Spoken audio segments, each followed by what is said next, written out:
Haven't had a night's rest since you don't know when. There's a whistling from the train coming round the bend. Out from the darkness, a welcoming hand extends. Hop on board as it passes by.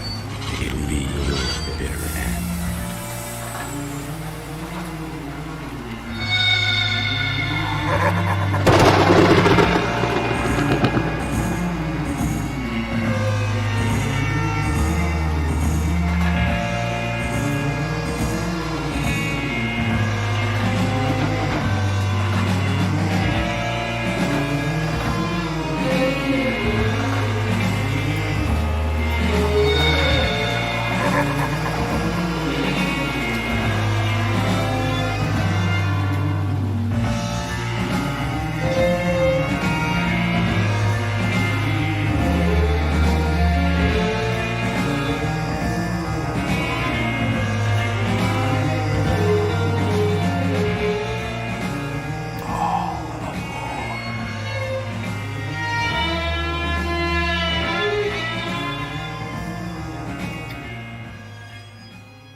Howdy, friends and floorheads. We've got a special treat tonight. We've got a ton of people in the chat watching live, which I really appreciate. And we're going to play some Vagrantsong. So let me spend some time introducing everybody. I think first, our guest of honor. I want to thank you, Kyle, for making this all come together for us. Yeah, hey everyone. Thanks for helping out and getting this together. Really excited to see what you guys think of this spooky adventure game. Yeah, we're pretty psyched, man. And then next to Kyle is my good buddy Patrick, which for those of you that are devoted floorheads, you saw Patrick on my guild summary videos from, God, that's what, 2 some odd years ago, I think. I think so, about, yeah. Yeah, but Patrick and I have been buddies for a long time. Know him through Malifaux, and I kind of threw it out there to some of my locals and some of my patrons if they wanted to come on and play this, and Patrick jumped all over it. Next to him, of course, most of you know Jim. Jim has been our chat monitor on all the recent streams, and we also know Jim from the first Star Wars campaign that we streamed a long time ago. Or we didn't stream it, we just recorded it and put it out there. And then we've got somebody new, somebody nobody has ever seen on this channel before. It's Nick Westbrook. So thanks for coming, Nick. Oh, I'm so happy to be here. All right. So I think probably the easiest way to kind of get started, Kyle, is thematics. So from a theme perspective, we'll get into the mechanics. Thematically, what are we looking at? Yeah, before we get into that, am I still echoing for everyone? I'm seeing some of that in chat. I just want to make sure that people can hear me. Okay, hold on one second.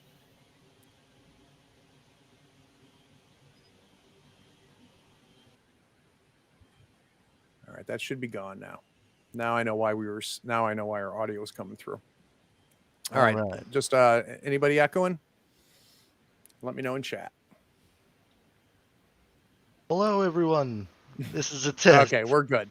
All right. So, I'm sorry, what was the question? The question is the theme of this game. Yes. So, Vagrantsong takes place in the rough 1920s. You're not actually told what time period, but you play as vagrants who are all hopping on a train for your own reasons. Turns out that the train you're hopping on, though, is haunted.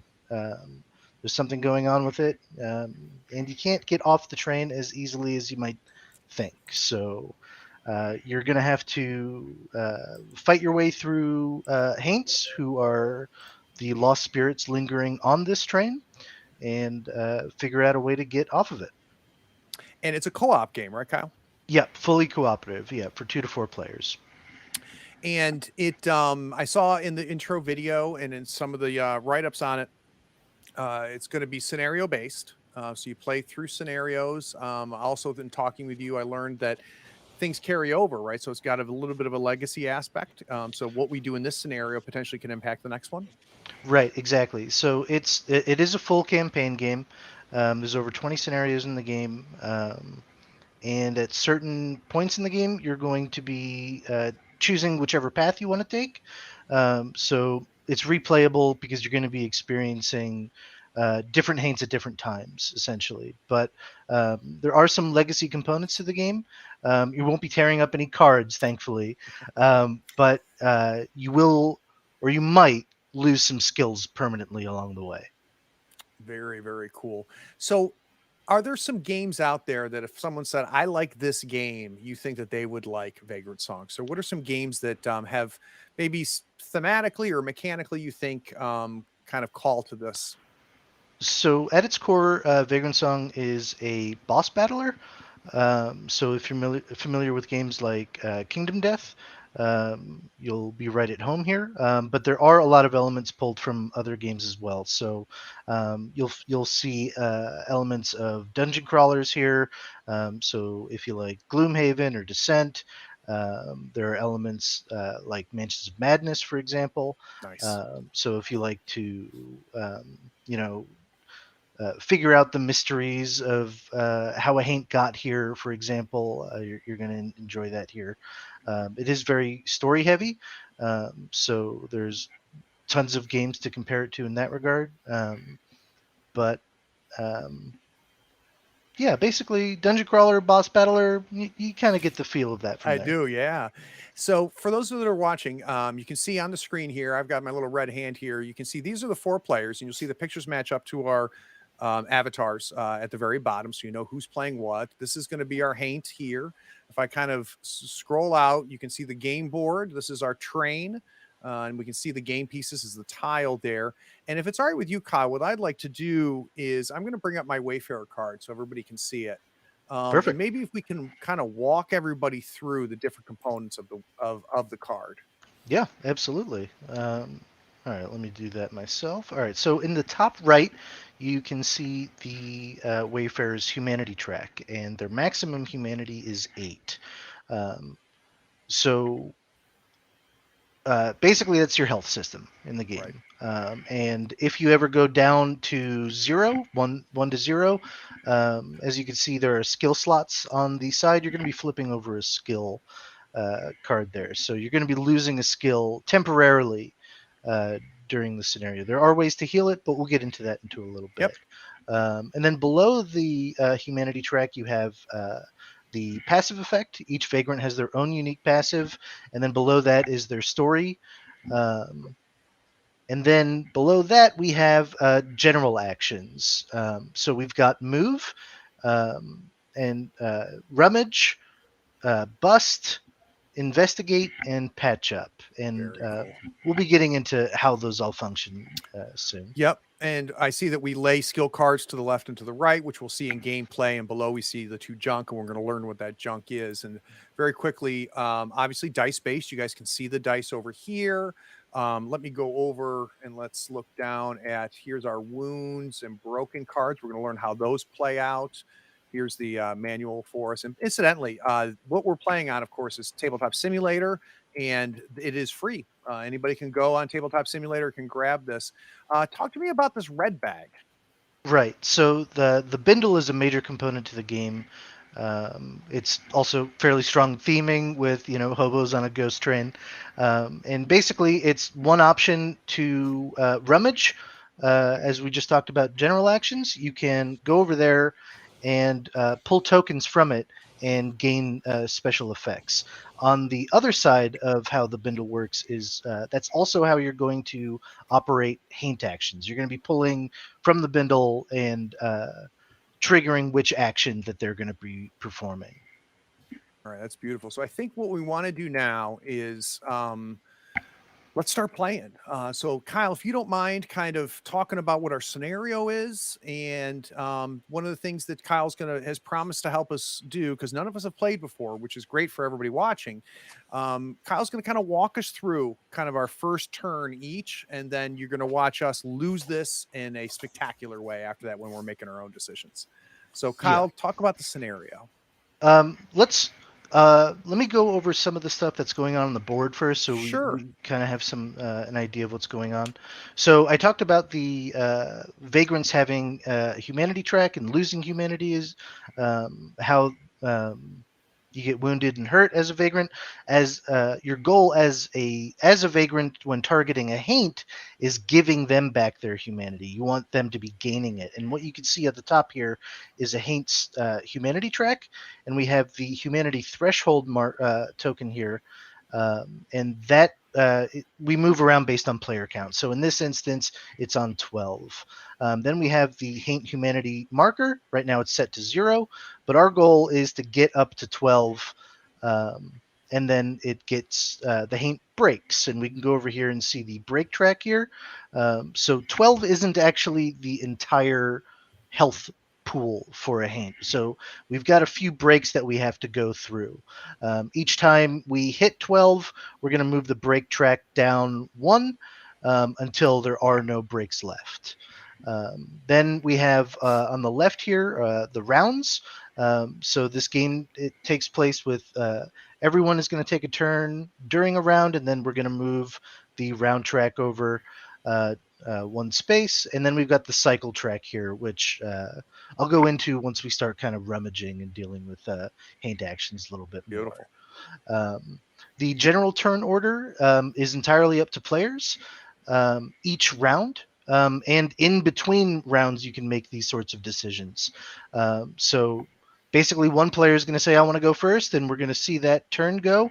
Then a Haint is going to go. And then afterwards, a Vagrant goes. Then the Haint, then another Vagrant, until everyone is gone, and then we move to the next round. Got it. And for when everybody watching buys this game, Kyle, all of these components are going to come in the game, right? So we're going to get a bindle sack. We're going to get all of these cards that we see, and so on and so forth. Yeah, exactly. The bindle's even fancier. It's a red checker bindle. So cool. But yeah, everything you see here and more. There are, like I said, over 20 scenarios in the game. There's a lot of Haints that you're going to be encountering. So yeah, and tons of secrets as well. So And this is just a sample of 2 scenarios. So and we're about 30 hours of play is what I saw in the ad. Right. So we should be done by tomorrow night, which is exciting. Perfect. I'll put in for PTO already. All right. So what's next, my friend? All right. So we talked about the basics of wanting to save a Haint by giving them back their humanity. So that's the main objective. Each scenario will have their own unique objective, but most often it is save the Haint. And then down here we also have rituals, and these are specific objectives that we can complete that are going to give us boons throughout the scenario. So we're going to want to keep these objectives in mind as we are playing. But I say we just kind of get into it and see how it goes. All right, so we've already got the board set up, so it's time to read the story text. Each scenario has its own story, and it kind of gets us into the theming of the whole thing. So this scenario is called Shelter from the Storm. Hurtin' since Hazelhurst. So you're just one from a handful of train hoppers trying to find shelter from the storm. You don't recognize any familiar faces, and come to think of it, you don't even remember seeing them hop on the train with you. But every one of them swears up and down that they just got here. And based on your own experience, you can't help but believe them. The strange thing is that everyone seems to be from a different part of town, or towns, places you've never even heard of. After a few handshakes and how do you do's, you all try to settle in the best you can. But without a hay bale or an old cushion calling your name, neither the train nor the situation bring you much comfort. The only thing you have in common, it seems, is the welcoming hand that helped you each aboard. White glove, loose skin. Couldn't forget it if you tried. Nice. You can't tell if it's a good or bad thing that Mr. Welcoming Hand appears to be missing. Either way, hopefully things stay nice and peaceful on this leg of the journey. That sinking feeling in your gut is telling you otherwise. All right. Nice. So normally we would set up the game, but we've already got that taken care of. And this setup also has a specific rule. So once we're done and ready to set up, we're actually going to read an event. Before we get into that, though, I just want to go over some of the things that we're going to want to keep an eye on. There are haint effects in the game. You can see these in the white and black here, these tokens. We're going to be getting them, but if we pull up the scenario book, we can see their effects. There's also a special break effect. Normally, when we break a haint, we're all going to gain 1 humanity, and the haint's going to skip a turn, so it's a nice little breathing room moment. But let's get right into that event 1. So we're going to move on, and we're going to flip the page to the event page. Each scenario is going to have a page full of events that we're going to be interacting with, and you can see them on the board too. So we have 2 here, for example. Looks like 3 is going to trigger on round 3, and so on. But event 1 says, awfully dark in here, but at least it's quiet. Huh, it doesn't look like you were the only group to hop on after all. Maybe it's time to introduce yourselves. Move the turned faces 2 spaces towards Breakside. So what we're going to do is we're going to grab the turned faces, and we're going to move them 2 towards Breakside. As you can see, Breakside's here, Humanity's this way up here, Cycle Side is down here, and Round Side's to the left here. One thing you'll also notice is what I just did, is that haints can move through terrain, vagrants can't.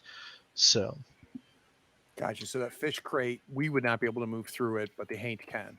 exactly. Right. Got it. All right. So, who wants to go first? Oh, I'm going to do it. All I'm right. ready. Perfect. And what character are you playing? I am playing the Empress. Perfect. All right. So, Well, before we jump in that real quick, I'd love to hear. Can you tell us a little bit about the Empress, Kyle? yeah, absolutely. So, the Empress is inspired by the Emperor of America. If you've ever heard of that famous vagrant in the late 1800s in San Francisco. Basically, this character believes that she's the Emperor or Empress of America, and she's hopping on board to amass an army. That's awesome. So turns out, there's not a lot of living folks on this train, so we'll see how that goes for her. But that was her big plan. From a gameplay perspective, she embraces the chaos of the game. So, as you said, Greg, the game does use dice to roll and meet skill checks, but there's also booming boxcars or exploding dice in the game. So, if you ever roll a 6, you're going to be able to roll again. And Nice. the Empress here gets to roll an extra bone each time she rolls a 6. So, if she ever gets that to trigger, she could just go off. Got it. So we can see that special passive ability right under her track, like you pointed out. So that's Yep. great. Exactly. And her skills also have some special effects on 3 or more successes as well. So basically, she likes to isolate a single skill and go all in to get an extra effect going. All right. But what I would suggest here is just getting closer to the haint because the Empress likes to hit stuff. So right here at the top of your card, you have your 3 coins, and you're going to be using these coins to perform actions. You're going to be placing them on skills and on your general actions. Oh, okay. The only restriction that you have is that when you place coins on a skill, your next turn, you're going to have to move them off of it. You can't do the same skill twice from round to round. So just keep that in mind. General actions, though, you can do any number of times. So what I would suggest is putting a few coins into move so you can get closer, and then maybe rummage, or what you can do is, because event 2 is here, maybe you could see if you can get something to trigger here. You could go check this out. And I thought about that, but I looked at Healy's card, and he's better at that than I am. Sure. Yep. All right. So you could also, let's see, you're going to be 1, 2, 3, 4, 5. You're not going to be able to make it to the turned faces.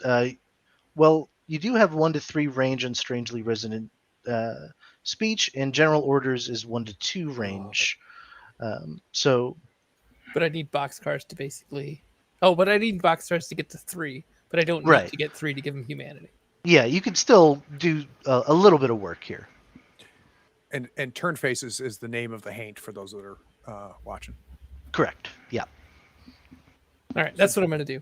So Jim, All right. if we look over here, we can see Jim did 2 on move, I and then did, one, and then I'm one going to on your choose one skill. on strangely resonant speech. Now, All question for you, Kyle: does he have to make all of those decisions before he starts his turn, or could he have moved twice and then moved a coin? So he will be putting all of the coins on actions at the start of his turn. Got it. But the nice thing about movement is that for this example, you have a total of 6 move. You can split that move however you want during your turn. So if you're really close to a haint, for example, you can move 2 to get really close to them, perform another action, and then spend the other 4 to move away or get in better positioning. And that's Makes true sense. whether or not I spend 1 coin or 2 coins on move. Right, exactly. Okay. Yeah. All right, so let's get moving then, huh? So I'm going to move. I'm going to Yep. count 1 on the curse bearer, 2, Yep. 3, 4, 5, 6. That will put me right here. And so all moves are orthogonal, no diagonal. Correct. Okay. All right, and you are within range here. All right, 1, 2, 3. 3. You can't draw range through terrain. But let's go ahead and read what strangely resonant speech is. So here we can see the target is H, which haint, which is going to be really important because some skills are going to be able to target both a haint and a vagrant. And that's what makes healing so interesting, is because sometimes you target a vagrant, you can heal them, you can have them gain humanity, or you can use it as a damage spell essentially to do some work to the haint. Below that we have their range, 1 to 3. Below that we have the number of bones that we're rolling is equal to the number of coins that we put on the skill. Nice. And then we have the success value below that. We have to roll a 4 or higher to get 1 success. Then we have the action text itself. So for this one, it says, for each success, the target's going to gain 1 humanity. And then on 3 or more successes, you may have another vagrant in range gain coins humanity. So Should have it gone first. It's all right. You already lost the game, Jim. We're learning All right. here. all right. So you've put 1 coin in here, so you've got 1 bone to roll. So let's see if you're successful. 4, you need a baby. 4 or above. That's not a All 4, right. Jim. I did All right, not. so you failed, and that is your turn. That's me done. Yeah, You guys better do better. Oh, So- but we get to do my haint turn now. right. So after each vagrant turn, the player who just went is actually going to draw a rummage token to see what the haint does. So that's what the bindle is here for. We're going to drag that, just drag a token out, and we've got salt, and we're going to put that down here. Okay, on the And- cycle track. Right, exactly. A And little bit further. There we as you can see, the numbers on the cycle track here. So we just drew a salt, and there are 3, the number 3 next to salt. Now, once the cycle track reaches 3 with salt, we're going to take all of the rummage tokens here, and we're going to put them right back in the bindle. Oh, that's nice. Okay. The downside is that the haint is usually going to do something horrible in that moment. So we do want to kind of manage that the best we can. So let's get right into the haint action itself, though. So we're going to go over to the scenario book, and we're going to look at the first mood. Each haint has their own mood. Got it. And we're starting off, unless it says otherwise, we're going to be starting off with the top mood. So in this case, the turn faces mood is lost. And the salt action is called keep running. So vagrants in range, and we can see the range icon there. It's range 4. Lose 2 humanity. And then for each vagrant that loses humanity this way, the turn faces are going to move 2 towards break side. So in this instance, the Empress is the only character within range, so she's going to lose 2 humanity, and then because it only affected 1 vagrant, we're going to have the turn faces move 2. Now, is there something bad if turn faces gets over to the break side, Kyle? Yes, exactly. So if you look on the mood page or the haint actions, there's a special rule there that says if the haint is adjacent to the break side edge at the end of its turn, we're going to be reading an event. Okay. Generally, Sure, that will be fine. right? Nothing bad will Exactly. happen. Yeah. All right. So who would like to go next? Who's going to I do can better than go. Jim? I mean, clearly, no one could do better than that as a first turn. So if I understand right, Kyle, I can put one coin to move to here. And while my girl really wants to stab, I feel like I guess Jim did make a good point. I am the best investigator. So if I Yep. move one coin and then I could put 2 into investigating this event, right? Yeah, exactly. Okay. So Can we talk about Curse Bearer a little bit thematically?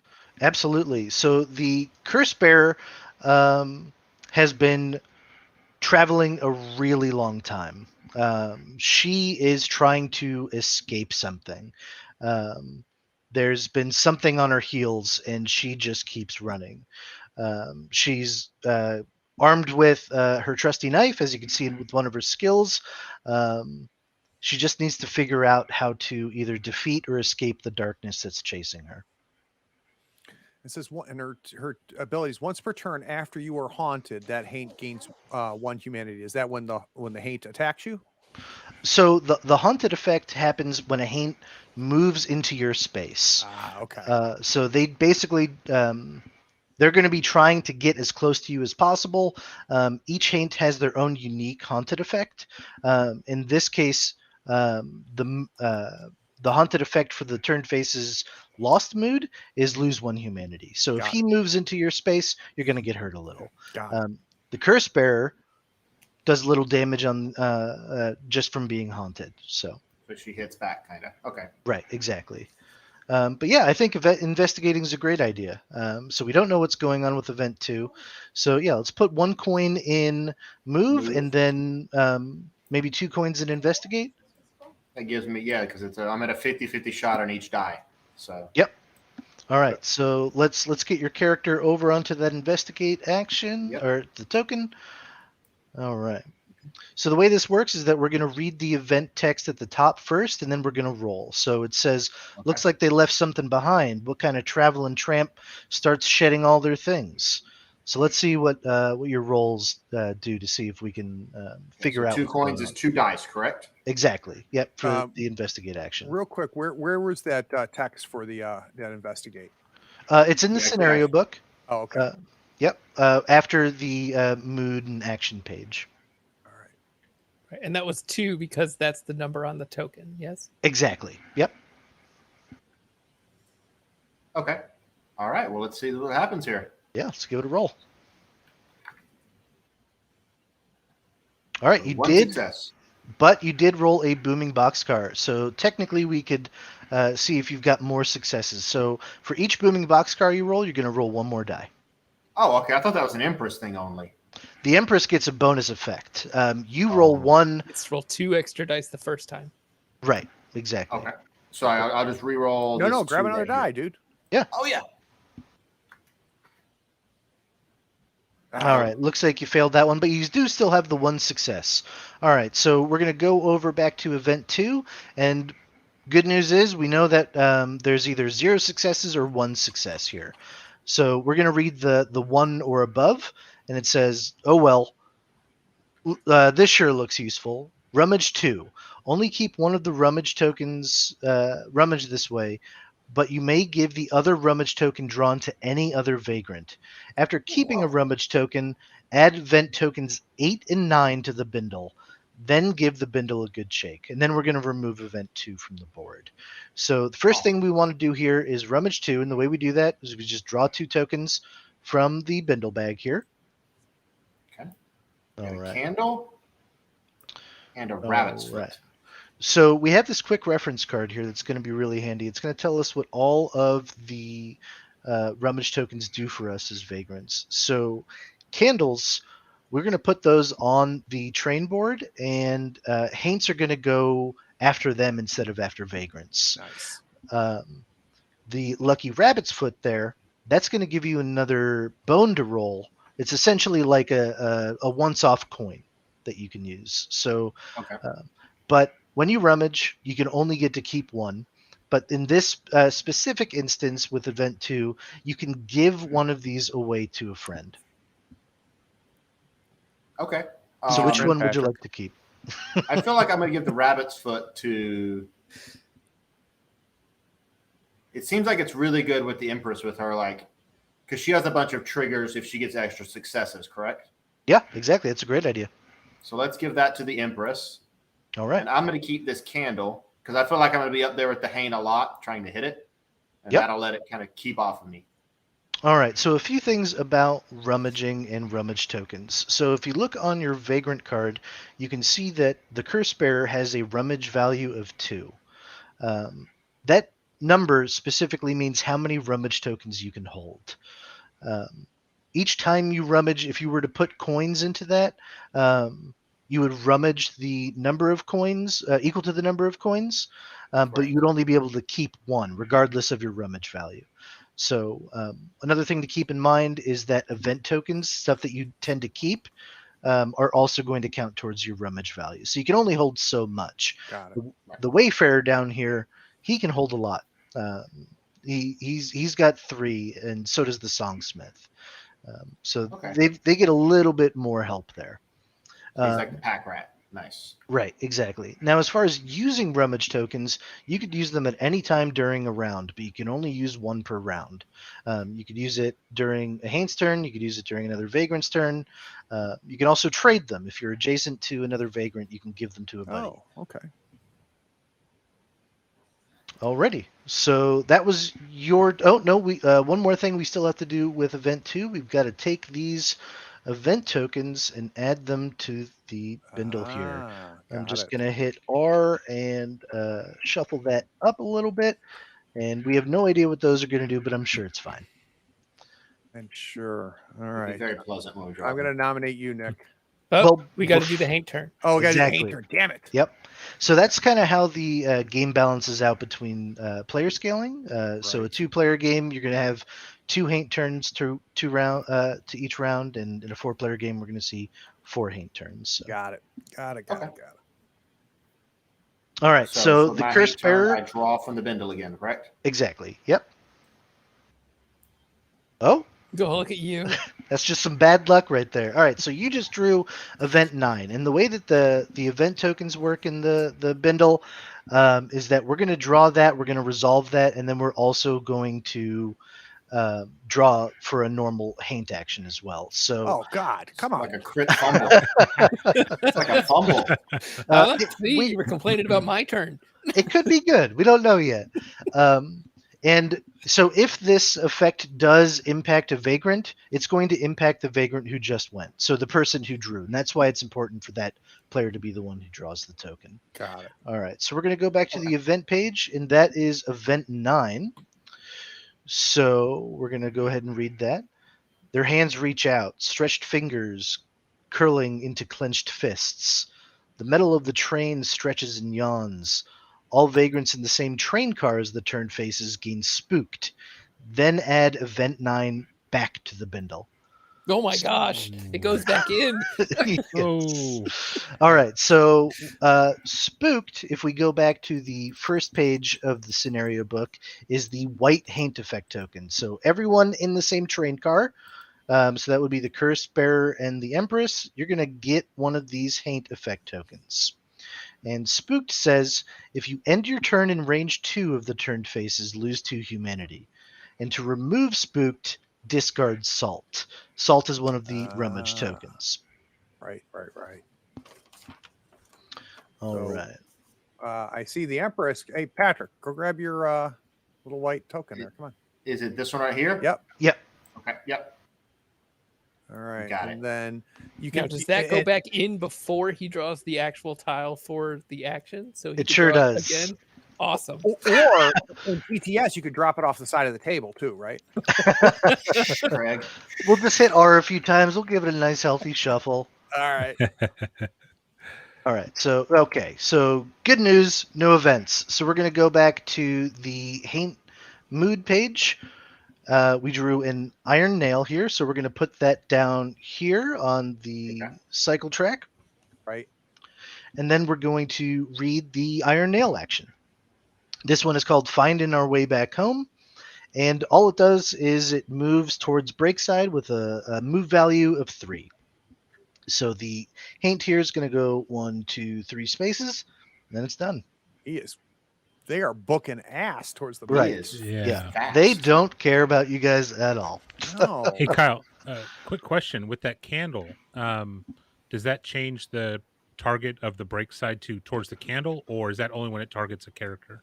It's only when it targets a vagrant, right? So in this instance, the Haint has specific move rules, and it has specific targeting. Got it. All right, so let's talk about the Songsmith. All right, so the Songsmith here is hopping on a train because he wants to make it big, and he's trying to get to the big city to put on a big show for everybody. So as far as mechanicals for him, he's going to want to spread out his coins because if you only have one coin on a skill for the Songsmith, it's going to lower the success value of that skill. It's going to make it a little bit easier to perform. So he likes to spread out and spread the wealth a little bit. He is a little bit slower of a character, as you can tell. His move value is only 2, but he does get to hold a little bit more, and you'll notice that the actions that he can perform with his skills have a bigger range. So, and for the Songsmith, just to clarify, I see his little fight value, his Mickey Mouse hand, that's 5+. So the higher number is worse, right? Because that's the target he needs to hit. Right. Yeah, Okay. he's not good at ghost punching. Got it. Got it. All right, so what would you like to do? All right, real quick question. Line of sight. So if, for instance, my ability over here on the left, a little rhythm, move the target 1 away from you, is away orthogonally away? Yes. In a straight line? Yeah. Okay. And I can target, because it says any character, I can actually help move my characters forward and heal them at the same time with that action. Is that accurate? Yeah, let's go ahead and go over exactly what a little rhythm does. So we can see the target, it's any, so we can target a vagrant or a haint with it. It's got a range of 1 to 3, so you can target a character within pretty far away. It's always got a bone value of 2, regardless of the number of coins that you put into it. And then the number of coins that you put into it actually lowers the success value of it. So it's 5 minus the number of coins you put into it. So on a success, the target's going to gain 2 humanity. Then for each coin put in here, you may move the target 1 away from you. Got it. Gotcha. Got it. Okay. So, and the fact that it targets any, so humanity helps us, and humanity is what we want to redeem our turned faces Right. with. We're not killing these ghosts; we're saving them. Of course, by we're giving not. them They're back already to dead, Hank. Kyle. By punching him. By punching him is how I'm going to save him. Sometimes you got to remind That's a right. Hank. Yeah. Exactly. So whenever everybody watches any of my horror streams, there's going to be ghost punching from now on, because ghost punching is such a great phrase. I love it. Love it. All right, All so right, where are you going to so- put your actions? Oh, and I just noticed too, the action tokens are unique for each character. That's cool. Yep. Each one has their own special icon. Nice. So I think I'm going to do a little rhythm. Now, are you Okay. sure you can get there? Well, I'm gonna move a little rhythm, and I guess this is I might be just min-maxing at this point, but if you follow my token, if I was here, can I target the Empress in purple and push 1 towards the Yep. breaks? Exactly. Okay, so that's what I wanted to make sure. Yep. Got it. And then for flavor, I'm gonna try to rummage. Yeah, a little bit Very of prep cool. work is a smart move. So what would you like to do first? I think I'm gonna move 1, Perfect. 2. And then so that eliminates that move. Let's go ahead and rummage second, because I might get something cool, or I guess I might get something bad, huh? No, just something cool. That's it. Tactical. I don't trust you. I'm gonna shuffle this real quick just to make sure it's nice and Now it's going to be something terrible. All right, Cool. you got a candle. candle. Oh, nice. All right. And All then right. That takes care of the rummage, right?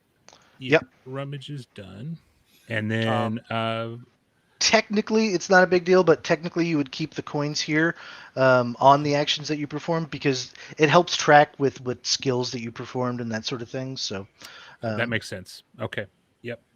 And then I guess my final action is I'm going to use I forgot the name of this Little slot, rhythm. but Yep. a little rhythm on the Empress. And Woo! because I have one coin on there, I'll get a lower stat. So instead of 5 minus 1 coin, it's going to be 5 minus coin minus my passive ability. So it's a Right. target number of 3. Nice. Exactly. Yep. There's no All way you right. could roll a 1 or a 2, Nick. Like Really? it's impossible. Really? You had to say that. All right. Make sure you which die remember to does? roll twice, right?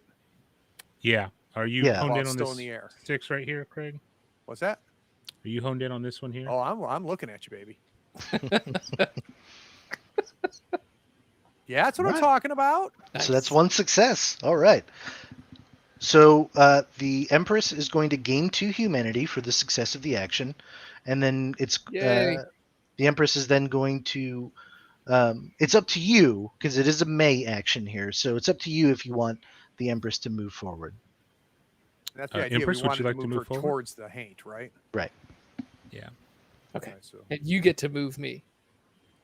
Yes, with your permission. Sure, sure. Well, no, but it's you may move my token. Not Right. I may move my token. Right. But we're on the same team. Right. And actually, I just realized I was supposed to roll 2 dice, wasn't I? Not just Yep. the one. Oh, Oh, you are yeah. correct. Yeah, because the bone value here is always 2. So Yep. give it another roll. because that could increase your successes. Right. But this actually doesn't do anything different for an additional success. No, it would. For each. No, you're right. For each coin, you may move the Got it. target 1 away from you. So in But this it increases instance, your chances of getting a right? success. Exactly. Yeah. All right. Okay. And then the Empress heals 2 humanity, right? Because I did Right. that, but thank you. Which she did. I got it. Okay. Yep. Perfect. Yep. Thanks, So Nick. the songsmith is kind of a generalist. He's going to be able to heal people up, and he's got a lot of utility to the character. All right. So after your turn, we're going to see what the haint does again.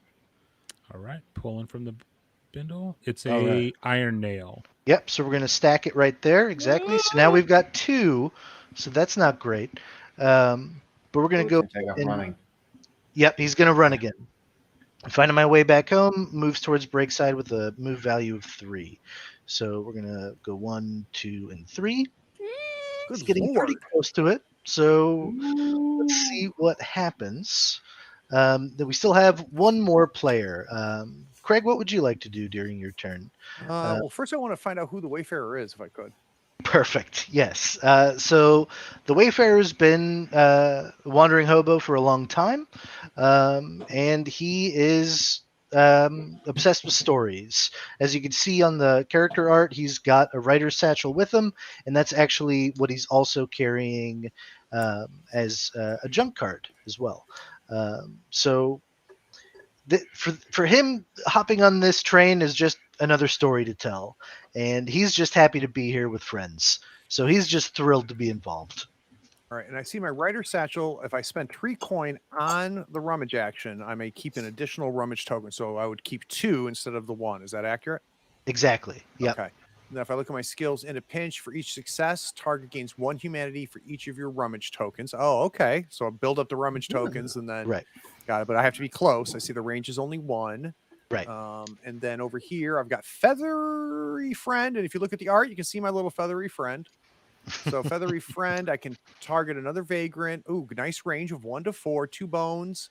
And I succeed on a 3+. Target gains 1 humanity. You may trade or give a rummage token to the target. Rummage tokens traded this way can be used this round. So I can throw them because of the Right. range. Exactly. You hand it to your bird, and he's going to go give it to your buddy. Very nice. Very, very nice. All right. So the Wayfarer requires a little bit more setup than some of the other characters, but once he gets going with all those rummage tokens, he can become pretty powerful. So, guys, what do you think? I think I'm not going to go anywhere. I think I'm just going to take advantage of the rummage, right? And rummage 3 times. You good with that? You're not going to catch the haint anyway. So, Well, yeah. you don't have to be a jerk about it, Patrick. Fair enough. Sorry. All right. So 1, 2, 3. And because I did that, I may keep an additional rummage token. Yep. Oh, wait a minute. No, I put it in You the would wrong put it spot. on, you would put it on I'm the dumb. rummage I'm dumb. token. Too busy making fun of Patrick. All right. That's what I'm here for. So now I'm going to draw 3. And normally, a character would only keep one But of I'm those going to 3. keep 2, and Right. then because I have those, it's going to help my feathery friend out. It's also going to help my in a pinch attack. So all right. Exactly. So this is where you get to see me draw 3 beneficial ones. You ready? That's 1 candle, 1 rabbit's foot, and 1 salt. I literally could not have had a better draw. Like, that's amazing. That's really good. It's All right. stunning how good a draw that was. So the only rummage we haven't gone over what Yeah. salt does yet. Oh, that's okay. But So we salt did is mention very briefly that we can discard it to get rid of our haint effect. yes, exactly. So we do know that it interacts with that haint effect, but as a default effect, the salt is essentially think of it like a counter spell. If a haint is targeting you and they're going to be doing damage to you, you can use salt to say not today. Got it. I'm not worried about him getting to me. And remind me, the rabbit's foot does. It's like a Moving one-off first. extra coin. You get Oh, to put it nice. on skills or general actions. Okay. And then my candle, we've already said I can place it. All right. So I'm going to keep the candle and the rabbit's foot because of my special ability. I keep 2. Yep, And and we're going to what this- put that right back into the bundle. Salt goes back in the bag, and the cycle track, we only put that for the haint turn, right? That's when it goes onto the cycle track. Also, when we use these, Right. when we use Oh, the and tokens. when we use them. Okay. Got it. Yep. Got it.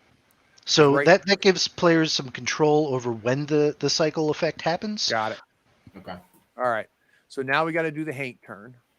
Yep. So I So just draw the bindle. yep. All right. I swear I shuffled. That's Salty I wish the salt. bag picked up for me so that I Right. could see it move. All right. So yeah, we're gonna put the salt on the other salt token All here. right. So now we're at 2 of 3 there. That's bad. Uh, It's bad. yes, and we're gonna perform keep running. So range of 4. Vagrants in range lose 2 humanity. Luckily, no one's in range right now.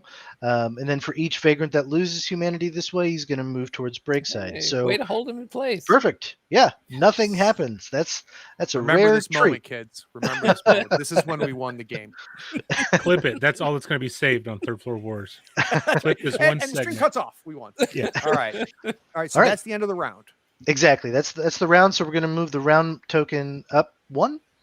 And we're going to start over again. And again, you guys get to choose the turn order every single time. So even though the Empress went first last time, she doesn't need to this time. So a couple quick comments, Kyle. One, I'm digging how we track. Very simple to track my movements or track my actions. I kind of like the design there. Huge fan now that I'm beginning to understand the board and the way the board is very elegant. The way that that's all laid out here. Yeah, to Gronk as much as I have in just 1 turn is pretty cool, man. So nice. That was all Matt's work, right? Yeah. All right. So I'm looking real fast. Can we talk about the rituals, Kyle? Because it Yeah, looks like we let's- could do one of these rituals.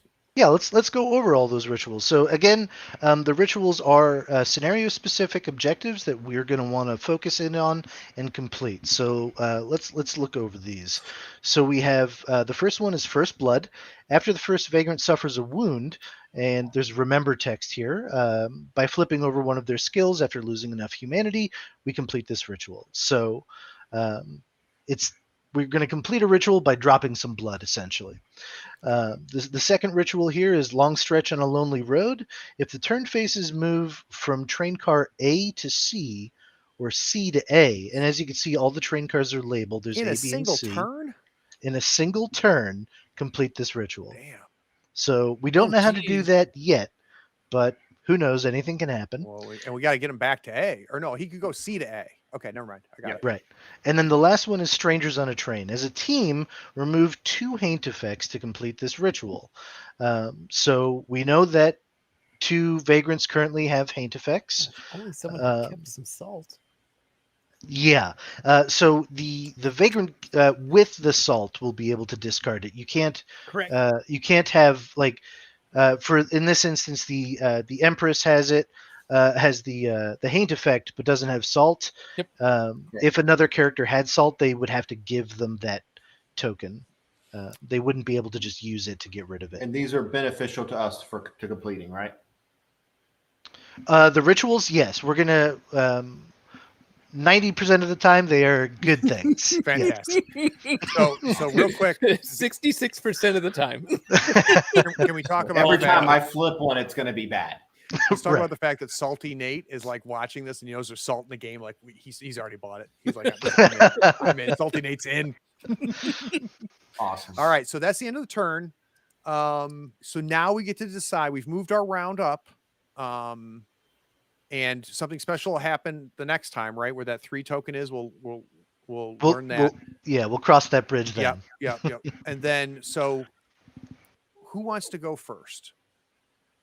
So I know on my turn, I think I can't get to the event or to the haint this turn. And I feel like that's the 2 things I want to do. Right. But I'm probably just going to sprint for that event next turn.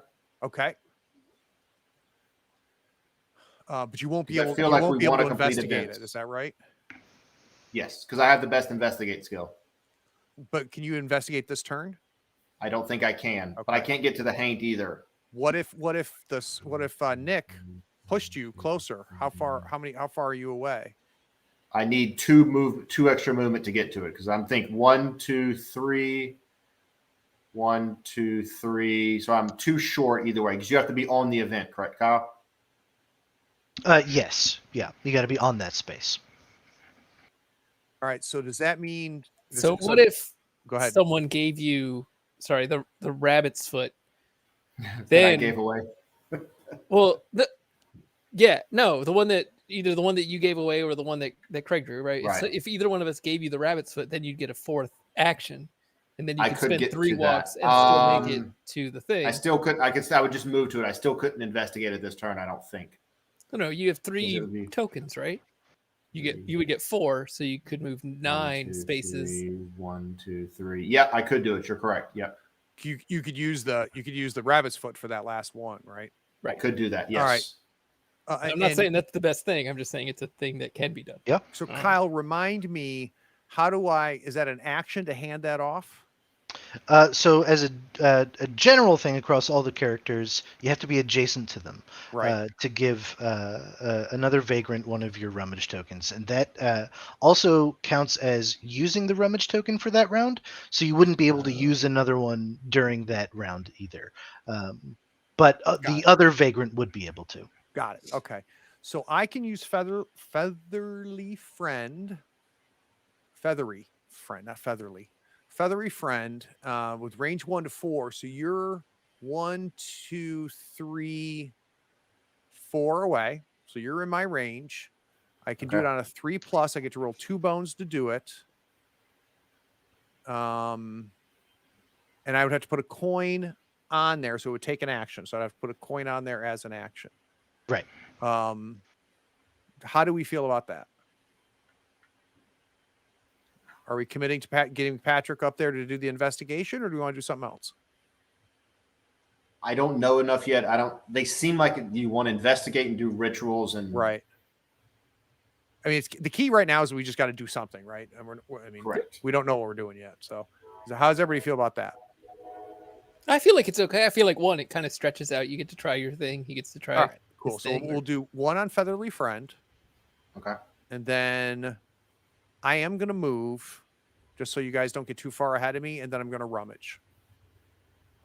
All right. Okay. And then Kyle, you just yell if I mess it No, up, right? that all sounds good, and you could All do right. it in any order. So right now, because the curse bearer is in range, you could do feathery friend right now, or if you want to move first, it's entirely up to you. That's what I'm thinking. So I'm going to move my 2. So I'm going to go 1, 2. Yep. All right. So that takes care of the move is done. I'm not going to rummage because I want to go ahead and do the Featherly Friend first, so I can leave myself some inventory here. Yep. So I'm going to grab 2 bones. Sorry. And remind me, what's the roll, Hockey? It's R. And I suggest hitting it twice. 'Cause Right. TTS is a little funky. All right. All I right. only needed the one success, the 3+, right? So if we Yep. look at my card, I just needed a 3+ by the check mark there. So now this rabbit's foot is going to go to the Empress or to Curse Bearer, Correct. Awesome. which you can now use as a coin on your turn. And then last but not least, I'm going to rummage, and I don't get to use my Rider Satchel because I didn't spend enough coins. So I just get to do one rummage. So I'm going to grab one coin. It's literally going to be the best thing I could have drawn. An Iron Nail, which is the most common in the bag. But if you are within range 2 of a Haint, you can have them gain 2 humanity. Gotcha. Did nothing for me. So now I'm at 1. Nope, No, we're gonna keep hold that on one. to that. All Yep. right, You we get to keep it. that. Yep. Right. Now, do I draw 2? It's only if I have this. No. Yeah, it's You draw 1 per coin. 1 per coin. 1 per coin. Okay, I got it. Yep. So I'm done. Yep. Well, almost. Now we got to see what the Haint does. No, I'm done. Okay. Game over. We won. Oh, Here's our All third right. salt. All right. So what we're going to do first is perform the Haint action, and then we are going to, at the very end of the Haint action, we're going to see what the What cycle about effect cycling? is. Right. So this one, luckily, and we're gonna it's learn keep about- running again. And if you guys don't, if you remember, keep running was Vagrants in range lose to humanity, Right. and then they would move. So again, nothing happens here. So that's So that's Craig, good. that was the best thing you could have drawn. right. Wait till Except the cycle for thing comes up. right. It's not one that doesn't move at all, so he was gonna hit. Well, that yeah, I edge. guess, but we do want the salts back in the bag so we can clear the Haint effects and get the That's ritual. what you're growing, Patrick. Yep. So the other good news here is that the turn face's lost mood doesn't actually have a bad cycle effect. So all we're going to do here is we're going to take all of these tokens. Wait, and we're he's gonna got to put 'em- move first, though, right? Oh no, he doesn't move because he doesn't move. Right near him. Yeah, there's no one Got near it. him. Got it. Right. Got it. So I'm going to go ahead and give this a shuffle a few times. So what happened is because, and this is specific to the scenario and the Haint, or It's specific to the mood of this Haint right now. Each Haint, most Haints have 2 moods. right. And how those moods change vary on the scenario. And this is the very first mood for the turn faces, and the cycle effect is written on that Haint's action Okay, so page. there are no cycle effects for this mood. Cycle normally. Got it. So that actually wasn't too bad. Yeah. That's too bad. So Yeah. that's the second You're good turn at in a this game. row where I've helped. Best case You scenario, did huh? great. That was a great Yeah. one, Craig. It was huge. It was huge. Yeah. MVP. Kiras. MVP. All right. So who would like to go next? I feel like now it's time to go do that investigate thing so we can see what happens. Sure, you want to do The that fruits early? of Craig's labor. All right. So, Okay. Yeah, let's go check So- that out. So you're gonna Now my coins move off first, correct? Yeah. Yep. Okay. So then I will put 3 coins onto movement, Yeah. and I will drop the rabbit's foot onto the investigate. Very cool. Perfect. And your So first move is movement, what 1, again? 2, 3. Oh. We forgot to remove this event token. No worries. Oh, It was underneath your token. Yeah, so it's So your easy move to is hide. 3. Okay. 1, 2, 3. That's Second your second movement. coin. Yep. Third 2 is coin. your third coin. Okay. Yep. Now investigate. I'll rabbit's get foot. 1 dice. And you still have a point of movement left. So after you do this, Exactly. you can decide to move again. Good call, Jim. Good call. Yeah, good catch. Yeah, good catch. So 1 All right. dice. I need a 3+. There's no such thing as 1 dice, Patrick. 1 bone. There's 1 die. 1 Right. die. And Yeah. and in Vagrantsong, they're bones, not dice. He's Technically. got a master's degree. All right, so this is a 6. So we're going to go ahead and read event 6. Carved in the wood is an arrowhead pointed downward. You've seen it before on the road. It's the code. Get ready to defend yourself. And this event is automatically succeed this investigate action. So you're gonna get the option to choose one of these effects, and then we're gonna remove event 6 from the board.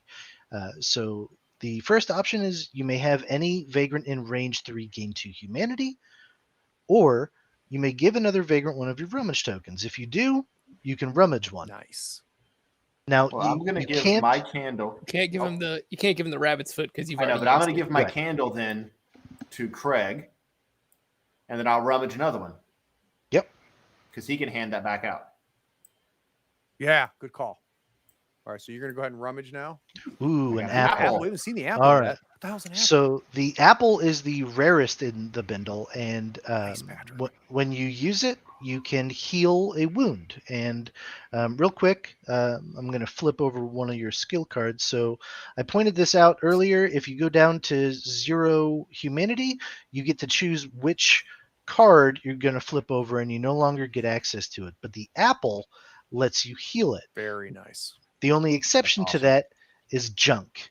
Junk cannot be healed during a scenario, only during the next phase of the game. Very cool. So you already used the rabbit's foot, so we're gonna go ahead and put that on the cycle track when it was Awesome. used, and we're gonna draw for the turn You're face. gonna I have decide one if you wanna movement put left the real last fast, phase. so I'm going to move Oh, my that's last right, yep. movement towards it there. So 'Cause I feel real like next quick, turn I need to stabby stab. So Kyle, these, and I don't know if this is always true, but right now the terrain is just blocking us, right? It has no other effect Right. except Yeah. getting in our way. Okay. And it does not block them. Right. Exactly, and that's basically the standard terrain rule in the game. There Got are a bunch of different types of terrain in the game, but their effects are going to be scenario specific. Got it. Okay. All right, Right. so let's see what the turn faces do. Okay. So I will draw. Did we shuffle this?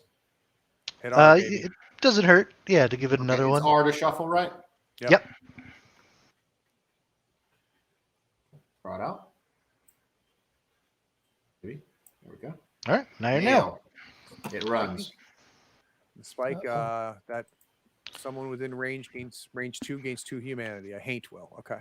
Right, but this is on the haint action, so it's we're the going to haint put it. action. So All right. it's We're going to going to move put 3 this to down break. here. Yep. So we're going to put it here. It's going to end its movement because we know that the special rule is if the haint is adjacent to the break side edge at the end of its turn, it's going to read event 5. So it's going to move towards the break side edge, end its movement. We're going to see what happens here. So we're going to go to the event page again. We're going to find event 5. And event 5 says, can't they see there's no door there? Change the turn face's mood to but not alone. Then the turn faces immediately performs the rabbit's foot action on the yonder. After performing the haint action, vagrants in range 2 of the turn faces lose 2 humanity. Yeah. So we're gonna go ahead and flip the mood token Yep. here, so we know that we're dealing with a completely different haint essentially. So the rabbit's foot action is target the furthest vagrant, which in this instance is the songsmith. Yep. It's going to move to the furthest adjacent space of the target, haunting any vagrants in the most immediate path. That's towards bad. them. Wow.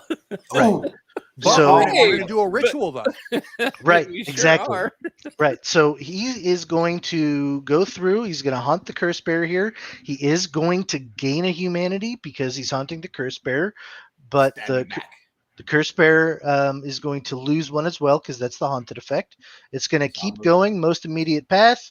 Wayfarer gets haunted. Songsmith gets haunted, and he's going to land here. So everyone who got haunted this way is going to lose 1 humanity. He's going to gain 1. The first humanity gained so far. Well done. And okay. we're Here, yes. I moved it up already. So okay, yeah. So it would just be the 1. Yep. Got it. Okay. I moved it up already. All right. And what we excited. also know about event 5 is that vagrants in range 2 of the turn faces lose 2 humanity. So Songsmith and Wayfarer are going to lose an additional 2. That doesn't happen before he moves. That's after he moves. It's after performing the haint action. Technically, the way this one's written. Yeah. Who wrote that one? Wait, I'm not within 2. I am. So I'm down. That's not me. I'm not within 2. I'm far enough It's away. it's Yep. better if it's you than me, dude. Well, such is life. Wait, I'm full, right? I was at 8. Yeah, I've been moving your stuff. You're at 8. Yeah. So I lost a total of 3. Yep. All right. I don't know why I was grabbing yours, Jim. Sorry. That's We're all right. gonna All we're right. gonna look at the turn faces mood, but not alone. It has a new special rule down here, and it says vagrants in range 2 of the turn faces cannot remove spooked. So in order to get rid of those spooked tokens, which again might want to remember what they do. If let me expand here. If you end your turn in range 2 of the turned faces, you're going to lose 2 humanity. To Nice. remove spooked, discard salt.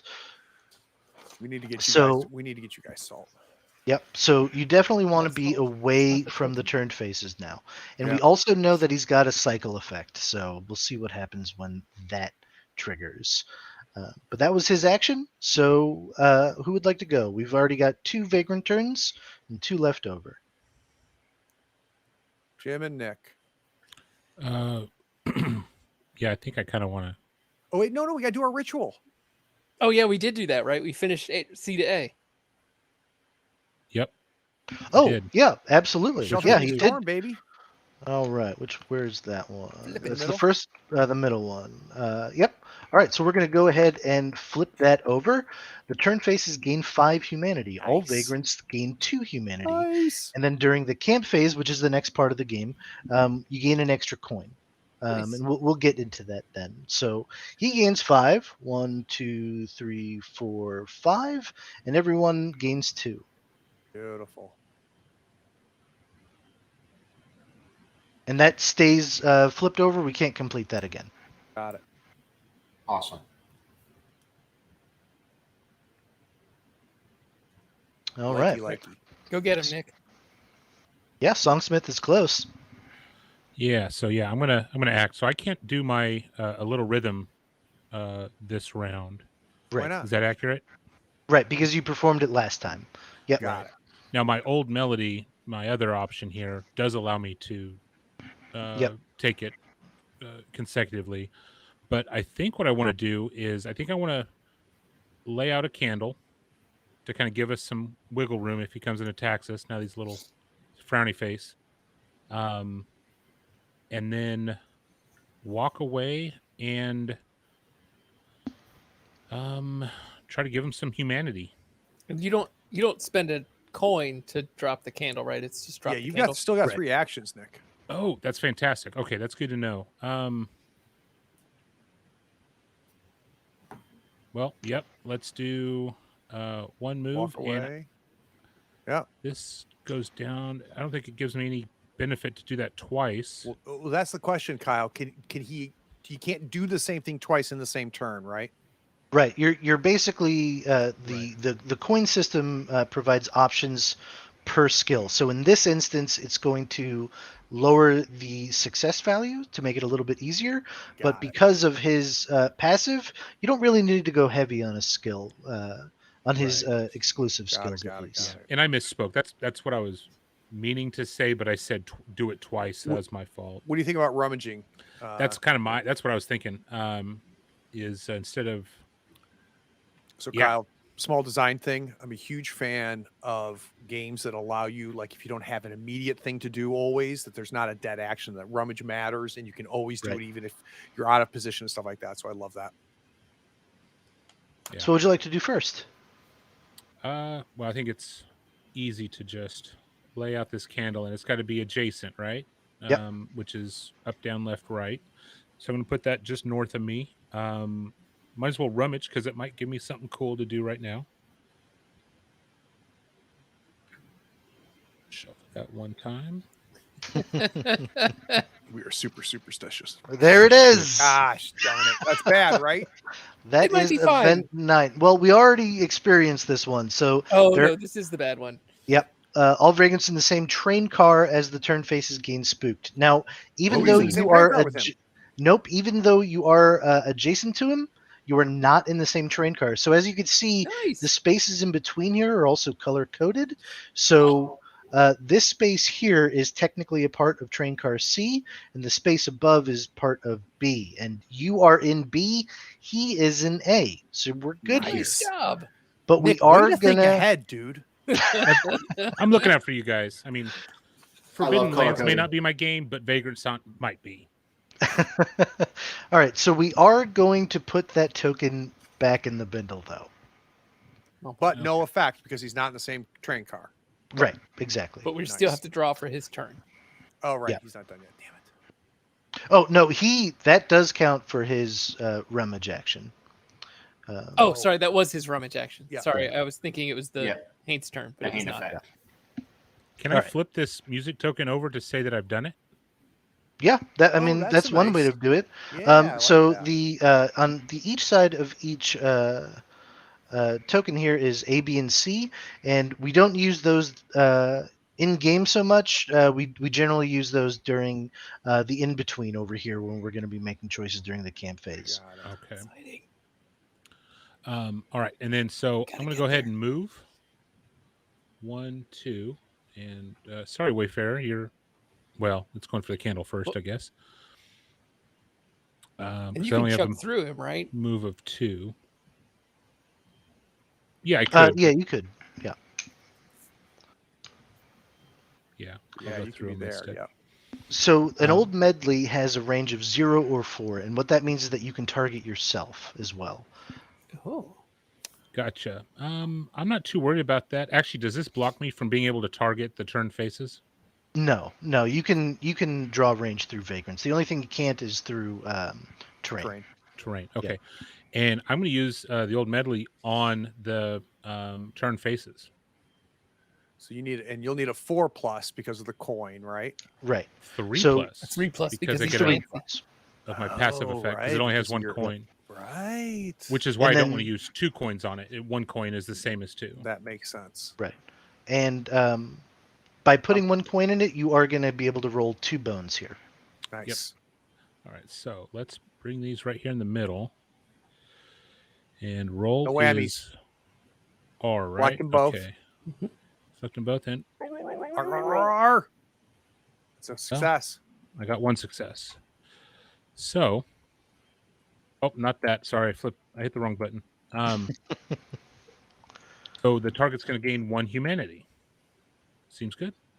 Yep. So we're going to move Take that that hate. humanity token up 1. Perfect. Nice. And let's see. Right, that was every.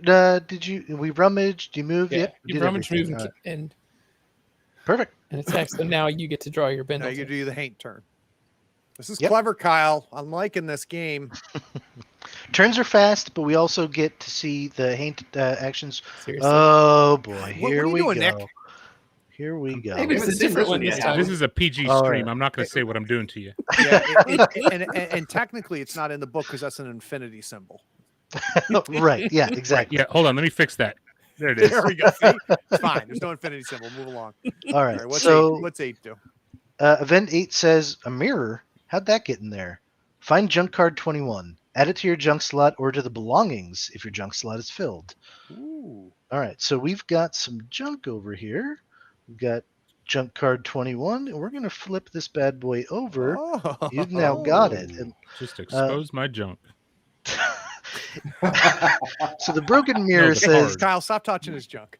perfect. Yeah, we'll move on from that. So if you have a rummage token that matches a rummage token used after a Haint within range 2 has taken its turn, that Haint's going to gain 1 humanity. If you have a rummage token that matches a Oh, that's rummage- awesome.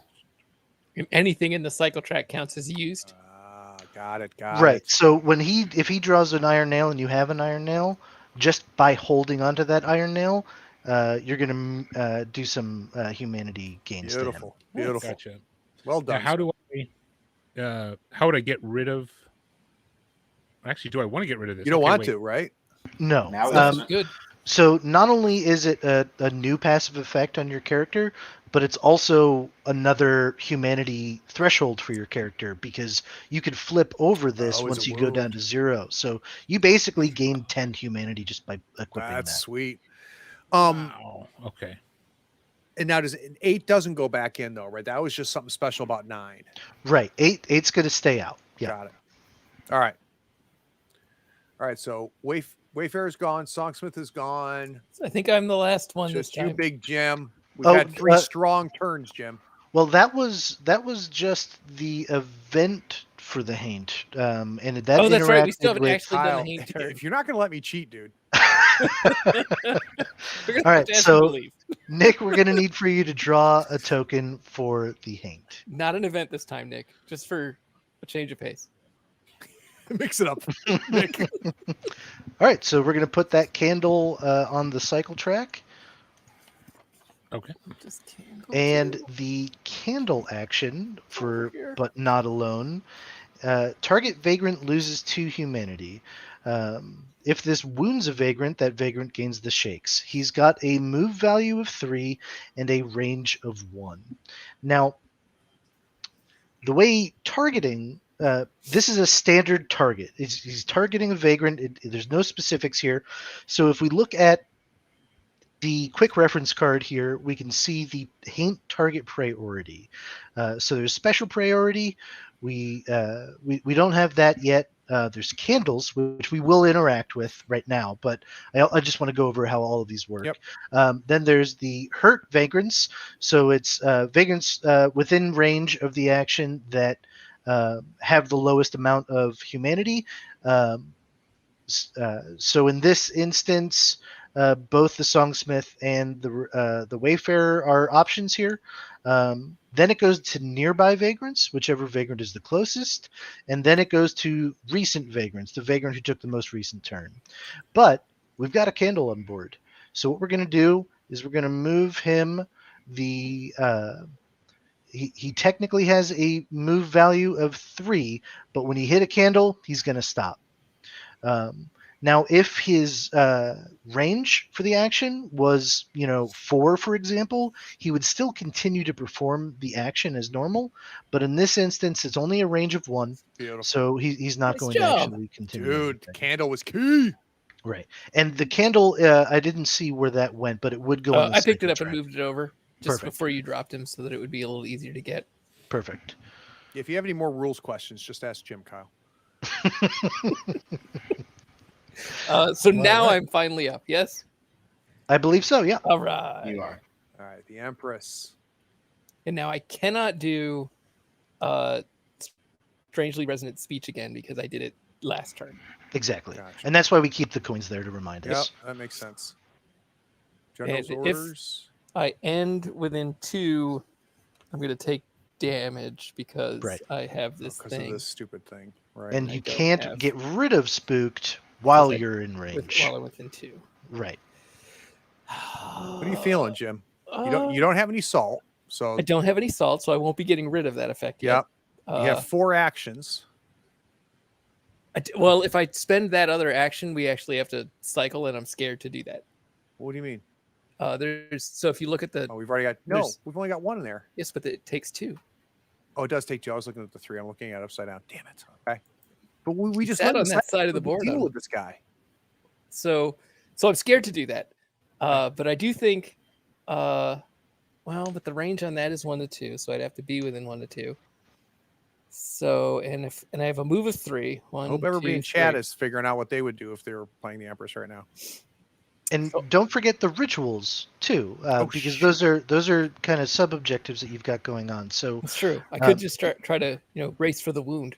right. So as a team, removing 2 Haint effects to complete a ritual is also you go 50% towards that target just point. by trying to rummage and use salt hypothetically if you could find salt. Yep. So I think what I'm going to do is I'm going to rummage and hope. I'm going to move, and I'm going to put my last one here Perfect. on General's orders. And so if I get the salt, I will use it and then go that way. And if I don't, I might consider not doing that. Got it. So what's All right. first? So first I'm going to rummage, and I will take a page out of Nick's book and flip that coin. Let's make sure we get a shuffle in here so we never see 9 again. That's how that works. Drawing a 9 now. Yeah. All Look at right, There's the look at salt. that salt. Salt! So then I'm going to spend that salt to remove the first one of these That's tokens. And I'm going huge. to put it over here so that I remember that I did it. Well, look at Yep. you. I like it. Jim's good at this. And then I'm going to move my 1, 2, 3 to here. And then Those orders. I get to roll 1 bone because I spent 1 coin on General's orders, And you need a 4+. and I need a 4 50-50. plus. Got this, Jim. Oh, rolling is not my thing. No, that's some Nick rolling right there. Hey, Cheap fate from All your hand. 6s all the time, it's true, but hey, and that's All me right. done. And then I will draw for. The Yep. thing. Nope. There we go. Rabbit's foot. Okay, Not what we rabbit's. wanted, Jim. Thank Yeah, goodness these I are saved that. the second rarest in the bag. So generally, rabbit's feet for the haint actions, not great. So we've seen this before. This was on the yonder. Target the furthest vagrant. Move to the furthest adjacent space of the target, haunting any vagrants in the most immediate path towards them. So he's going to target the curse bearer here. Mm-hmm. In the most immediate path, It's through the Empress. So, Right. but he also has a rule around the space of doing the most harm, right? So is right. 1 down So- and all the way over? I think it goes the other way. Right. So one thing in the rule book that we didn't really go over is the hobo code. On the table of Gotta cover contents the hobo page. code. Right. So it goes over a few things, like some cards and effects go supersede others. But the one we're going to talk about right here is that if there's anything contradictory, we always go with the worst thing that happened for all vagrants. So in this instance, the worst thing is going to hit both of the songsmith and the wayfarer. So we're going to go Real ahead. convenient time to remember that, Jim. So we're just going to So go weird. like this, and the wayfarer gets haunted, the songsmith gets haunted, the curse bearer gets haunted. So everyone's going to lose 1 humanity. Got it. He's man. going to I'll gain punch you 1 back. humanity because the curse bearer gets a little stabby there at the end. Patrick, I'm a fan of the Curse Bearer, man. Bring it. Yeah, she's fun. I like her. Um, I'm gonna And, stab yeah. this haunt next next round. Yeah, actually, that could have been much worse when you think about it. We like the fact that, we don't like how close he is. They are to the breaks, but I like who you're next to. I like it. I like it. All right. So Well, but the that's- break side was only that was a special on the lost side. right now he's going after you guys. Oh, so we made him mad. Right. Clearly, as he ran. There wasn't a door there. Yeah. and now he's running back and forth across the train. All right. So I believe that was everyone's turn this round. Oh boy! So we're going to go ahead and move the round marker to 3 here. Dun, dun. Dun, And dun, we're dun. going to read event 3. So real quick, Kyle. Yep. Was it random that 3 was put here? Could it have been a different event, or is it laid out in the scenario that 3 goes on 3? It in this specific instance, event 3 went on round 3. Okay. During setup, it's going to tell you where to put some tokens. Sometimes they go into the bindle bag. Sometimes they go in specific spaces on the board or on the track. But yeah, it's specific to the scenario. That makes sense. Yeah, that feels very Mansions of Madness. I like it. Yeah, Right. yeah. You're cashing checks you wrote. It definitely has a feel. Those who have played Madness, it's got a. I love Mansions of Madness, so that makes me happy. No, this is clever. But this is, what I got to say. This is not as fiddly as Madness. Madness is fiddly as hell. Oh, it is, yeah. And this is far more streamlined. So very nice. All right. So event 3, we don't have to do that anymore, right? We're good? Right, we'll just move on. So what it says is you hear something behind you, a heavy thud, and then a slow drag. Things fall from the top of train cars all the time, right? Place event 4 on any open space adjacent to the round side in train car A. Then remove event 3. So we can put it in any one of these 4 spaces. Perfect. Done. And then we're going to go ahead and remove round 3. All right. So Yep. nothing devastating yet. Yep. We don't. Real question for you though, Kyle. As I'm playing at home after I buy this game, everybody's going to buy it. Can I look ahead at 4? Like, so is 4 a secret, or can we always know what 4 is? So, yeah, you can't look at events until you investigate them. Got it. Okay. And then there are specific instances within an event that you don't want to read unless you've failed or succeeded them.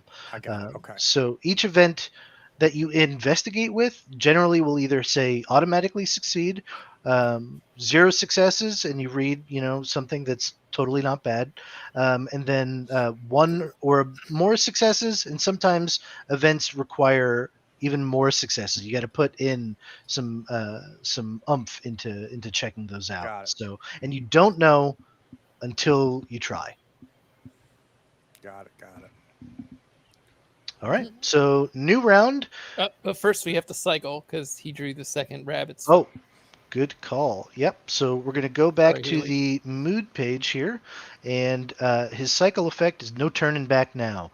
Vagrants in the same train car move 1 towards the turn faces. Then vagrants adjacent to the turn faces gain spooked. So you're going to move 1 towards him. You're going to get haunted.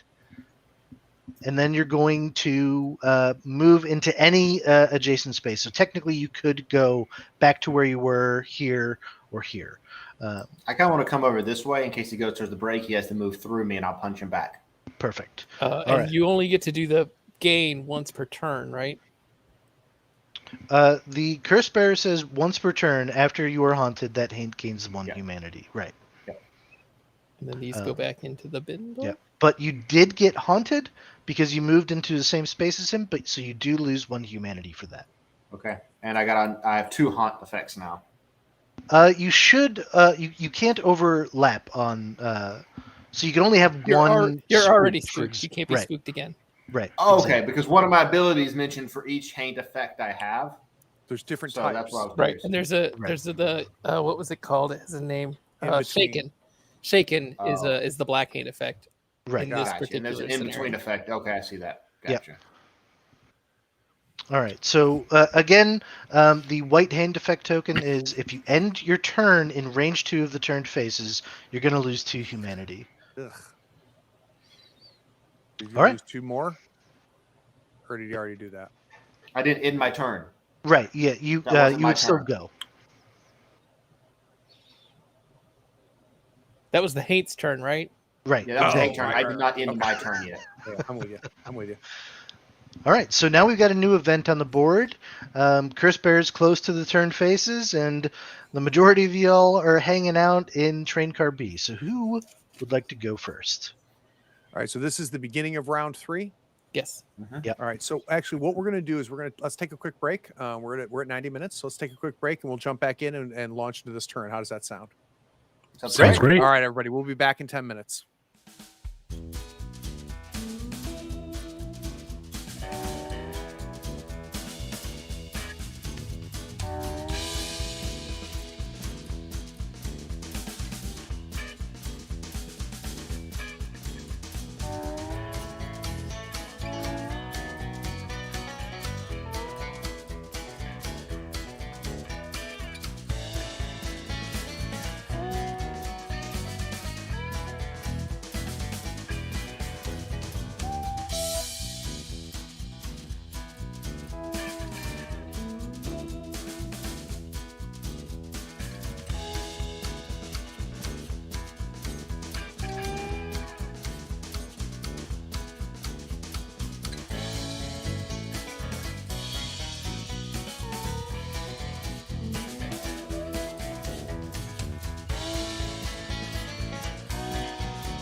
All right, we are back. I appreciate everybody sticking around.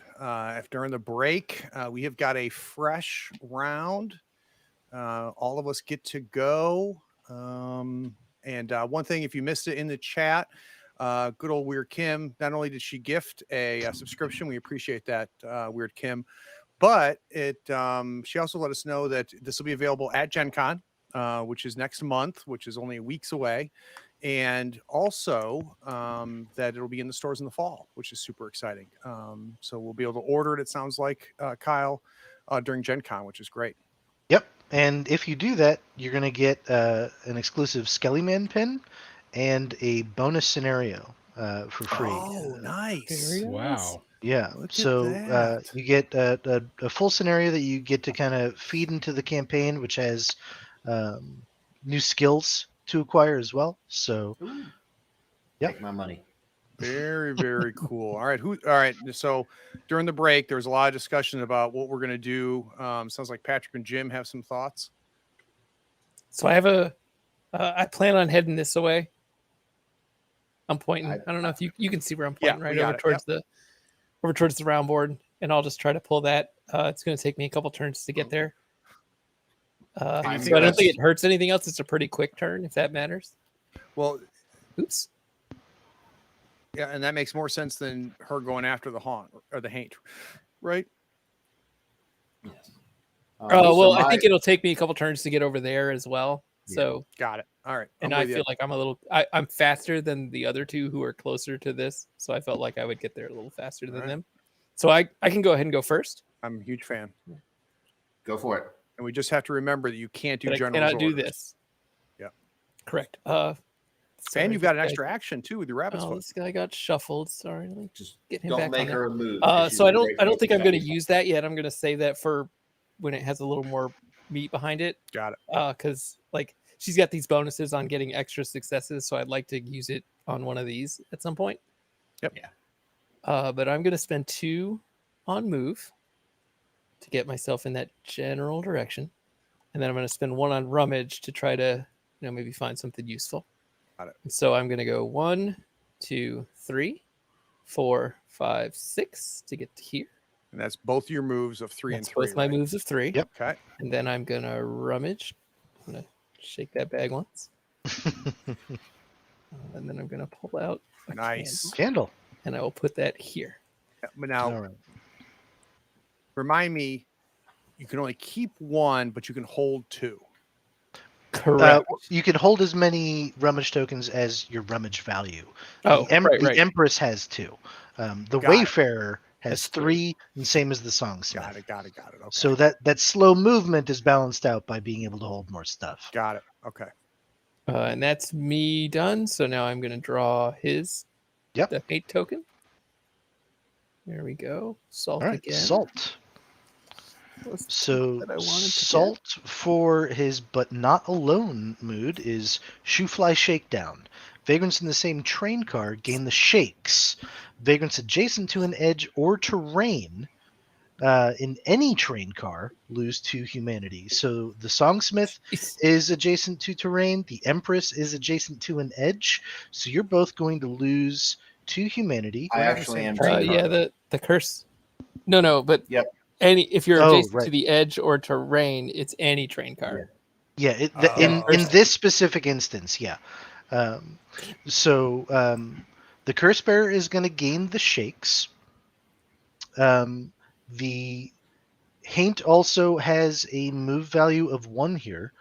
So he's going to move here onto the Curse Bearer, and we'll kind of shimmy this around a little bit. But you do get to move. The effect is going to trigger still, but... so I take another humanity and punch it back, right? Right, exactly. Get that? Yep. All right, and where would you like to move? You can move up, right, or down in this instance. I'm going to stay right there, actually. I like it. Okay. So you're going to lose 2 humanity from the effect. You're also going to gain the shakes, which is the black Haint effect token, and we'll go over that as well. Which is, in a way, good for the Curse Bearer because she likes having Haint effects. I mean, the Haint effect still resolves and still hurts you, but it's a double-edged sword for her. All right, and then the Songsmith is going to gain, or I'm sorry, lose his 2 nuts. humanity because he's adjacent to terrain, and same as the Empress. I didn't you already see. do if that, we I took covered all mine. that. Yeah, I took mine as well. Okay. All right. Let's go over the shakes real quick, and then we'll move on to another vagrant turn. So the shakes is lower your move value by 1. To remove the shakes, discard an iron nail. So your move value right now is 2.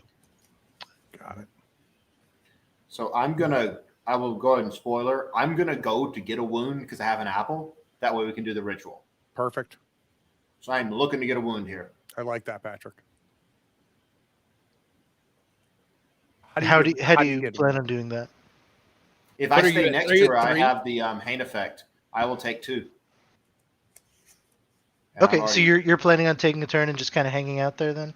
Yeah, I'm gonna move back and forth just to get, because if I move, my value of my knife goes down, and then I'm gonna put 2 in the knife to stab her, and I'm gonna stay right there to take 2 wounds or lose 2 humanity. Sure. And because you have the apple, that's good. I like it, dude. Why are you laughing, Kyle? Because I mean that's crazy talk, but I mean let's do it. That's exactly how she plays it. Yeah, exactly. I love Broke it. the game. Yeah, I believe you described this as melee glass cannon, and I'm all for that. right. Yeah. All right, so let's so go ahead and Lay your tokens. Yeah. I'll do it. Okay, so let's clear these out real fast. So I'm gonna drop 1 onto my movement, 2 onto my old knife with a strange blade. And she's going to just step. Oh, the wrong one. Sorry. This is me. So I'm going to step back and then step forward back in. And then Well, now I'm if you gonna step roll through her, you get your haunt, but do your point of damage. It's once for the per right? turn. But this is So I've your already- turn. Yeah. Oh, There's rounds and turns. Turns are within the round, so this is a brand new turn. This so is you okay. could Yeah, do so I that. will step through her. I will take 1 more. You can only get haunted once per turn, so you can't just keep going back and forth. That wouldn't get you any benefit. But So this will get me 1 and put 1 more onto it. Do you get 1 or 2? Don't you have 2 things? No, this is So from my once per turn effect. The Haint effect Right. is 1. You take Got it. 1. Okay. Yep.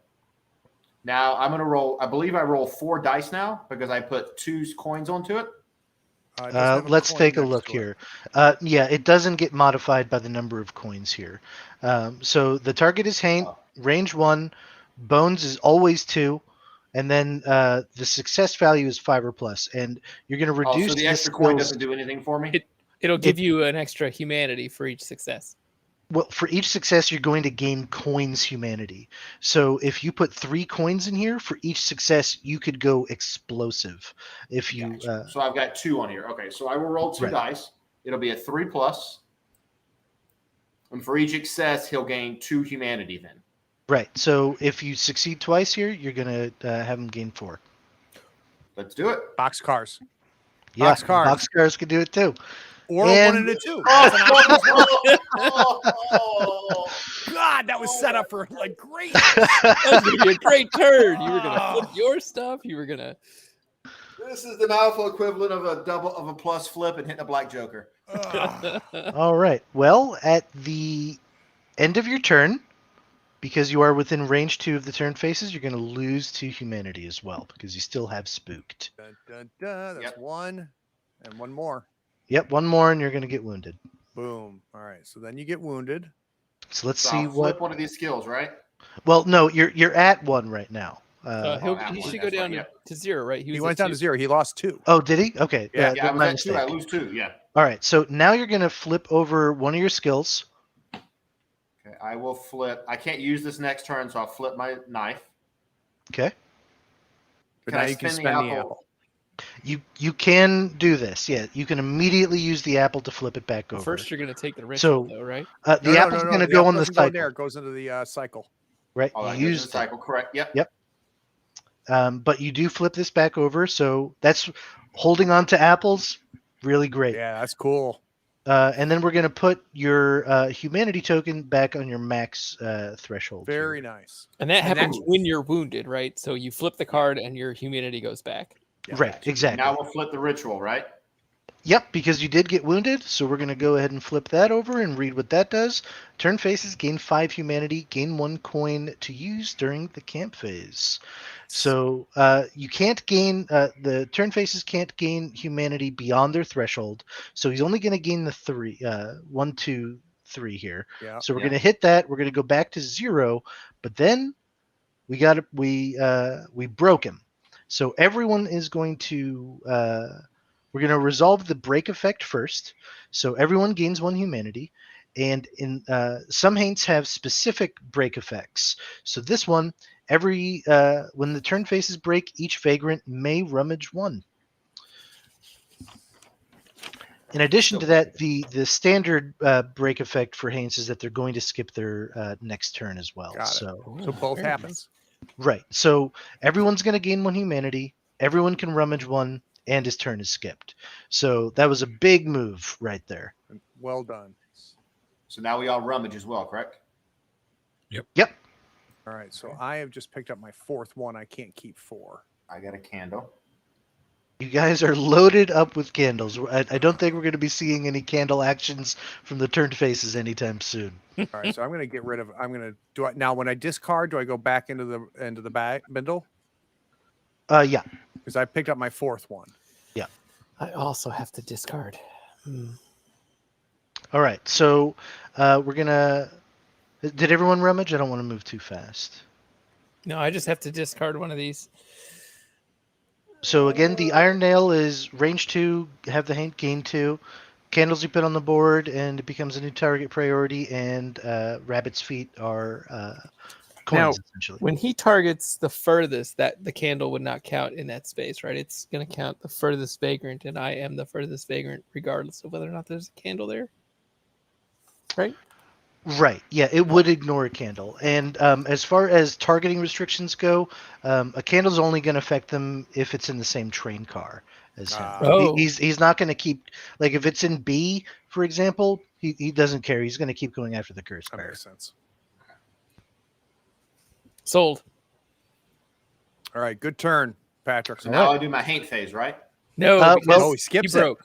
Right. broke him. We He skips skip it. He it, broke. That's right. He skips it. and then we're also going to resolve event 7 because there was an event token Ooh. on the break track here. So let me just scroll down here. All right. The whole damn train starts to shake like a wet dog. That can't be good. Each vagrant rolls 1 bone and resolves an effect based on the value rolled. Then we're going to remove event 7. Who goes first? So everyone grab a die and roll.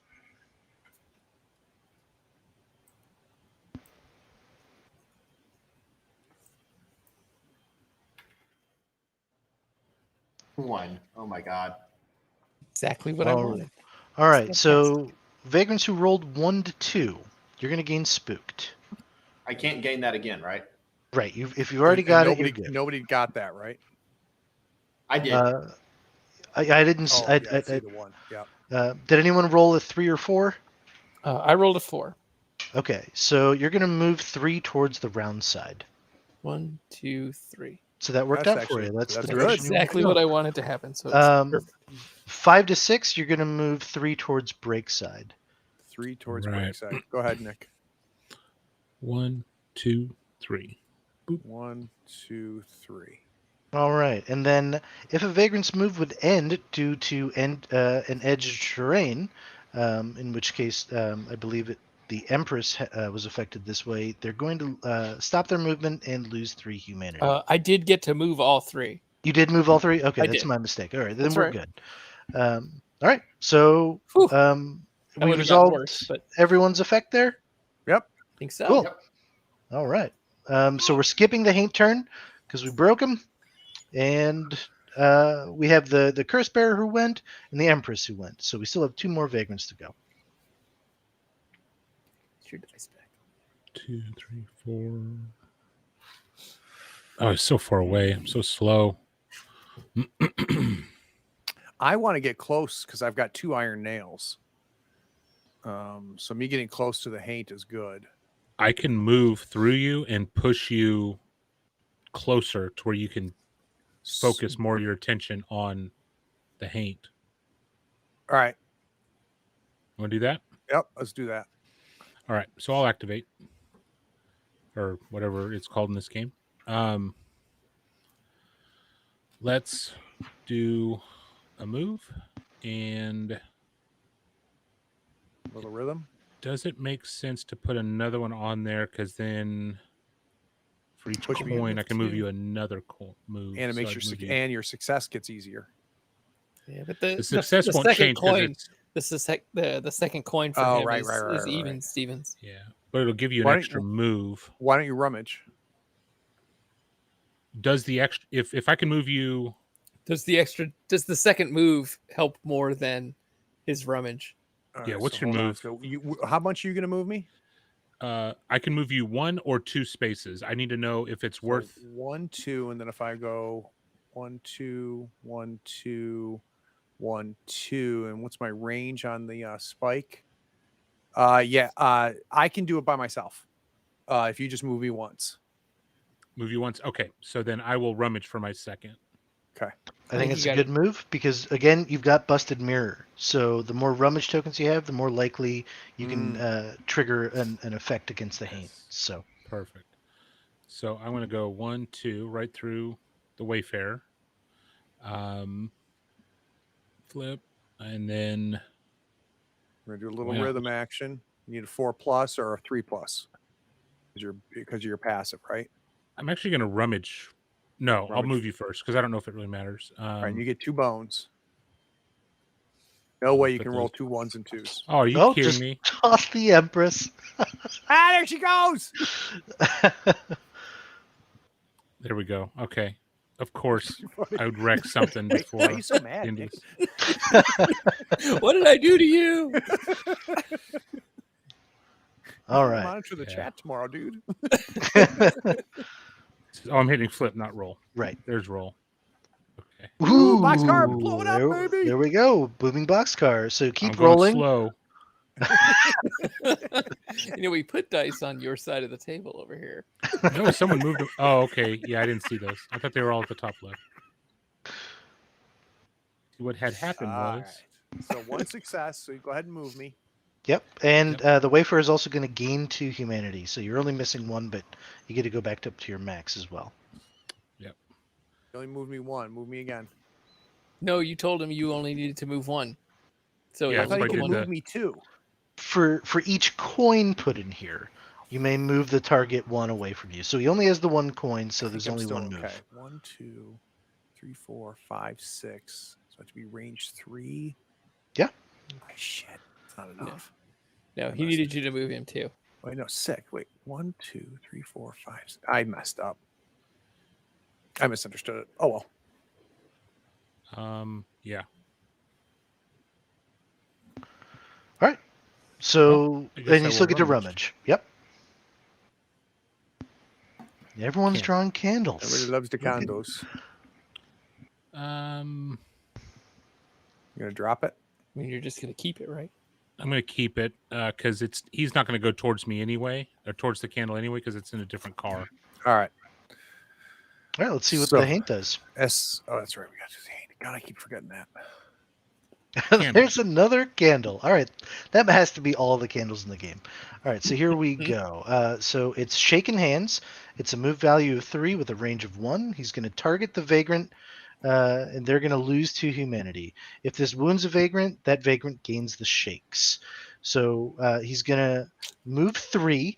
They're always going to move in a way that they haunt a Vagrant if possible, but they're only going to move enough so that the action can be performed. So in this instance, he's going to move 1, 2, and stop. The Curse Bearer gets haunted. So she loses 1 humanity, but because of her effect, we've seen that go off a few times at this Yep. point. So we're going to put that up 1, and then he's going to perform the rest of the action. Target Vagrant loses 2 humanity.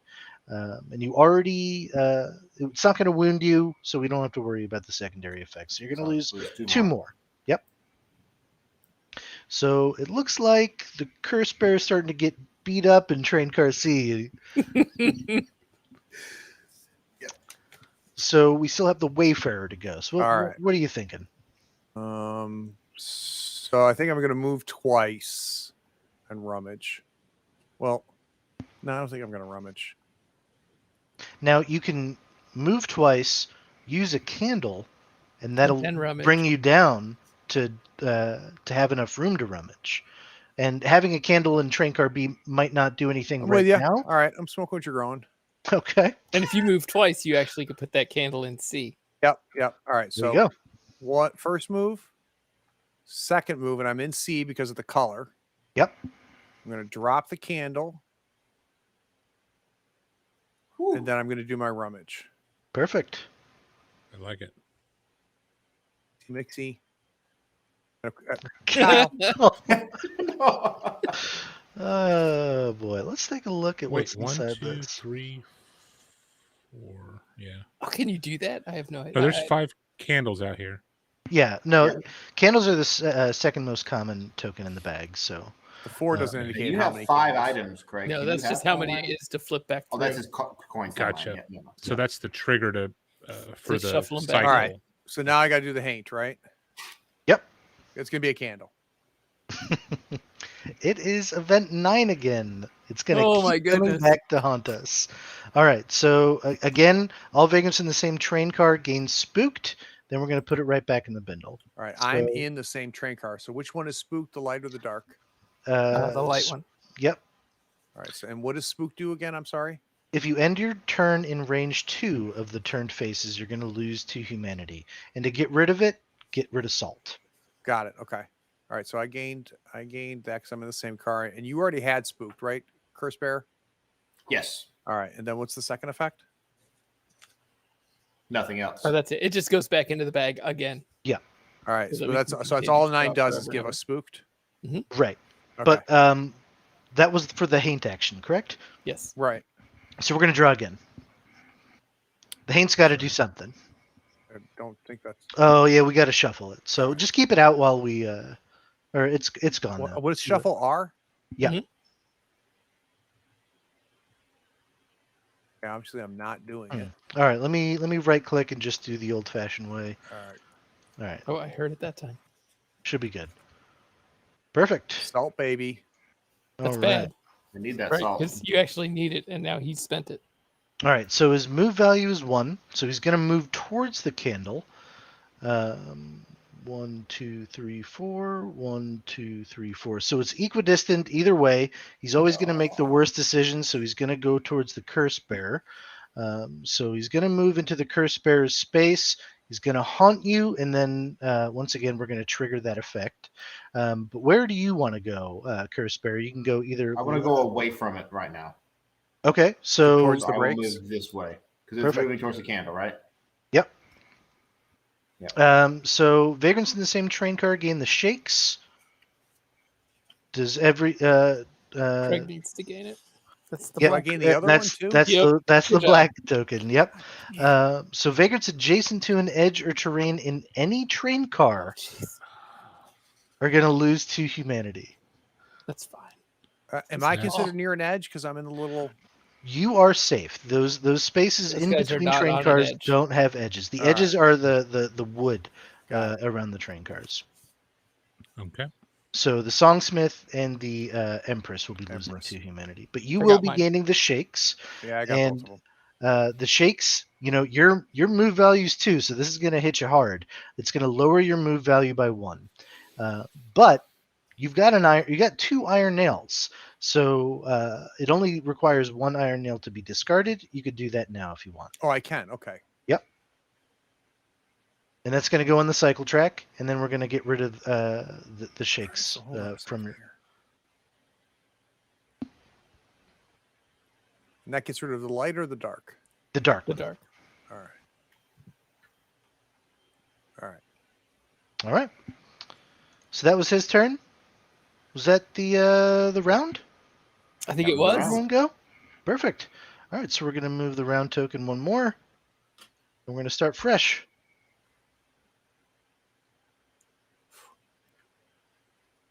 Oif. Oif, oif, oif. You want to I'm do a going to try to little? put the herd onto it next turn. I think you need to go first, Patrick, just in case one of us does a haint thing that makes him move. Right. I'm gonna put. Well, I'm not gonna. I can't get very far away from it, but I'm gonna try to put the herd onto it before I do. Right. That's what. But I think you go first of the four of us. Is what I'm saying. Okay. Sounds good. Because otherwise, one of us could potentially move him by drawing out of the bindle during his turn or their turn. Right. I could use some healing if anybody can do it this turn, because I'm gonna take a hit from the haint this turn again. All right. From the curse effect.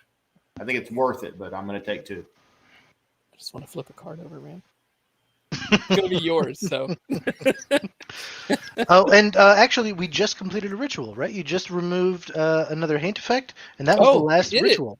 So we're going to flip that bad boy over, and the turn faces are going to gain another 5 humanity, and you got another coin during the I'll camp get this. So it's phase. gonna go 1, 2, 3, 4, 5. So where are we keeping track of these coins for the camp phase? That's what They're the just ritual these. cards are. Got it. Got Yep. it. Okay. plus our coins actually will count towards that as well. Got it. Right? Got it. Right. Got it. All right. Awesome. So let's So- see what the curse bearer can get taken care of. So the curse bearer is gonna drop 1 into move, Okay. and she's gonna drop 2 onto her other action because she has 2 haint effects. Okay. This feels good. So I'm going to trigger that haint effect first. I'm going to roll 2 dice because it was 2 coins. Okay. It's a 4+, so I hope I roll better, but he's down here. That's not my roll. That was just Good. That was my Okay. roll. Got one. It's just 1, so it's going to take 2 because I have 2 haint effects. So it's going to gain 2 humanity. Well, it always gains the 2 for your humanity, right? And then for each success, you gain another one. Right. Oh, so it So gains 3. Nice. the target gains 1 humanity for each of your haint effects. Then for each success, it's going to gain an additional Nice. 1. So we're 2 away. Yep. Jim's the English major here. We'll hit it with 3. So yeah, it's a 10. And then I'm going to move. I'm just going to go 1, 2 down this way. I'm still going to take 2. I couldn't get farther away from it. You have to be within range 2 of it. You're 3 You're away. out. You're good. Oh, I'm out? Okay. Yep. Count. I wasn't sure. All right. Oh, because it's movement too. There's no doubt. But That's right. actually, Yeah, I forgot about you have the shakes. Oh, Wait, no, you're let him good. move You're good. Never mind. Yeah. that. Yeah, because my move is normally 3. Right. Exactly. Okay. So let's see what the turn faces do. That's draw from the Something bindle. good, Patrick. Something benign. All right. Iron Nails. So it says vagrants in range lose 2 humanity, then move 1 away from the turned faces. So he is going to move towards that candle. Boom, boom. The range is only 1. Nice. So no one's going to get hit, and no one's going to get moved either. So who we dropped lucked that out. candle? That was a huge play. Wow. I know. Man, we gotta go play the tape back and figure out who did that. That was a It's clutch. clutch. Oh, it wasn't recording, by the way. Sorry. Whoops a daisy. Whoops. All right. Did the Iron Nail go on the cycle track, It did. or is It that what did not this yet. is? Oh, not Okay. that one. That's that one right there. I did not put it on there. yet. Perfect. Bam. All right. So who wants to go next? So I think I can move 1 and use my iron nail, which will do 2 humanity and will break them. Yeah, you don't Yes. even need to move right now. You It's don't need range to 2. move. Yeah. So here's what I'm thinking. Let's take a look at my Oops, little sorry. abilities here. For each success, target gains 1 humanity for each of your rummage tokens. I've got 2 of those. Pretty Don't need big. my feathery friend. All right, so we are going to, in a pinch, the range is 1, so I need to move. And then I'm going to rummage. Yeah. Everybody with me? Mhm. All right. Does the iron nail break him and complete this game? It won't finish the game because it goes to 1 and he's got to lose Right. his last one. We'll have to do He's it gonna one lose more last time. one. Yeah. Yep. Okay. I'm All right. with you. So we're going to move the 1.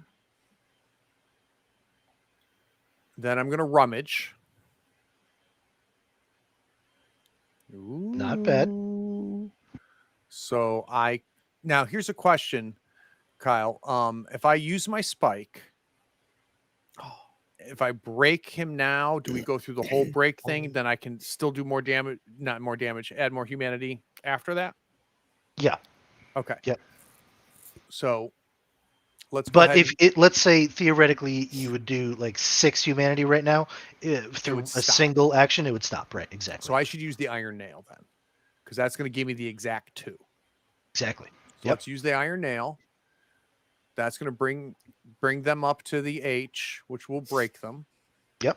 Right. So they go 1, 2 up to here, which then this resets back to 0. Right. And then the break is going to go and hit this event. Yeah. And we're going to stop your turn for a second, and we're going to read what event 0 does. So event 0 says, the wooden beams that make up the train car walls begin to shift and slide outward, creating makeshift windows in the walls. But instead of seeing the wilderness or a train yard outside, all you see are bright blue faces looking in, grinning wide. From now until the end of the scenario, the first vagrant to take a turn each round loses 4 humanity. 4. Oh yeah, I'm flipping. Who wrote this? This is it, man. What I'm kind flipping of monster wrote that event? So now we're on a clock. How do you They sleep lost at all night? their How do you humanity. sleep at night? All right. So Wow. now I can do my in the pinch. So I get 2 bones. I can target a haint within 1, and I'm tempted. I'm going to save that rabbit's foot. All right. Oh, we all rummage too because it broke, right? Don't we Right. all rummage? Everyone Oh, is going to heal 1. We're going to skip his next turn. Oh, that's good. And yeah, the rummage happens again. I Yep. pulled an event. Oh, I got another spike. All right. We'll take care of the rummage tokens first, and then I gotta finish my if turn, you, yep. But if the curse bearer, you've already got both effects, so we're just going to put event 9 back in the bindle again. So the good news is that you keep drawing it, so The no one apple. else Who got does. the apple? I got the apple, so Very now I still nice. have to discard one of these. Thinking the spike, right? That goes back in the bindle, right? I When you I just am roll, thinking the spike, and yet I don't like how many of them there are on the pile now. Well, that's going Is that 4? That's 4. Gross. And I'm about to Right. add the 5th. Even more gross. You can't Oh. spend another one this Oh, turn, did you already use the you would put the iron nail up there? Talked if you've about already letting me used- cheat, dude. We Oh, had this so you did it conversation. first. So Yeah. I can make the decision to not do it now and Right, exactly. flip the rabbit's foot instead because I don't want to cycle now. Right. I don't have to like it, but Oh, I'm with I'm you. going to Okay. do it. So you're going Why- to spend why- your token I was put there. because I couldn't see the spot that it goes because the other guy was in my way. Jerk. All right. So now I get to finish my turn. So wait, Did you have to use spend this nail? iron nail, right? No, Yeah, I can he's hold good. 3. Oh, this one's a new one you drew after. Yeah. Gotcha. Oh, Okay. so then I could do the nail. Okay. Yeah, Because that's it a only case, puts then, me yeah. to 4, right? It puts the stack to 4. Yeah, but if I'm about to Yeah. spend this, I But you can't spent spend it one with already set. this turn. Yeah, Right. yeah, yeah. You've I'm with already you. All right, used I'm it with in you. the round. Yeah, Yep. And I'll make you make the decision about going to 5 I or not. appreciate that. Thanks, Jim. All right, so That's now why I they can give- do my That's in why the they pay you the pinch. big bucks. Right, in a pinch. For every success, target gains 1 humanity for each of your rummage tokens. I've got 3 of them now. Yep. So You got one I just coin. all I need is a 5+. So it's 6 minus my coin. Can I put my rabbit's foot on there Did you gain it? No, you wouldn't be able to use it because you've already used for the a same rummage thing? token So this round. generally speaking, if you tell me the same rule 5 times, do you think I'll learn? 6. Jesus. 6 is the number. All right, so I get to roll 1 die, 2. 2 dice, and I just need a 5+. All right, so let's select. Come on, baby. Roll. Perfect. All right. Just there you go. There it is. Yeah. That counts, right? Yeah. Oh, That dang. counts. Didn't see anything. All right. So now it's the Haint turn, and there's. No, he skips because he broke. Oh, that's right. Correct. Okay. All right. So So, then the Song, Songsmith and Smith Empress. or me. Yep. You got a plan, Nick? Yeah. we need to rate. We need to put humanity on them. That's what that's the focus, right? Right. Yeah. At this point, we're on the last stretch. Yeah. Essentially. I am moved too, so my only action is to move 3 times and drop a candle, and or use. Well, there's a the- candle in that car, but if you drop one in this car, it might protect you. Right. Yeah. I don't have any other options here. Well, You could toss an iron nail his way. No, you cannot throw the iron spike. Do we want it to cycle though? Can't get close enough to It's it. going to happen anyway. Yeah, I think we So I need can go we one, need two, we need to one, do two, one, two. humanity. Give them a humanity. I can get to right here Right. where the And then candle you'll be is. within range 2 and you can throw the spike. Okay. So Craig all 3 said on so. move, right? And you can target them on top of the terrain, right? Yeah. Okay. I couldn't That's a remember good question, Jim. if it blocked for them question. on it or not. You just can't draw through it. Okay. So this game uses true line of sight. A model to advantage. 1, 2. 1, It's 2. height 3. It's within. One. What does within mean? Is it concealing? completely within. Front of the base 2, to the front of the base. Yep. and YOLO. Let's get it done. Yep. Throw the spike. So it's going to gain. So give it 2 humanity for the spike.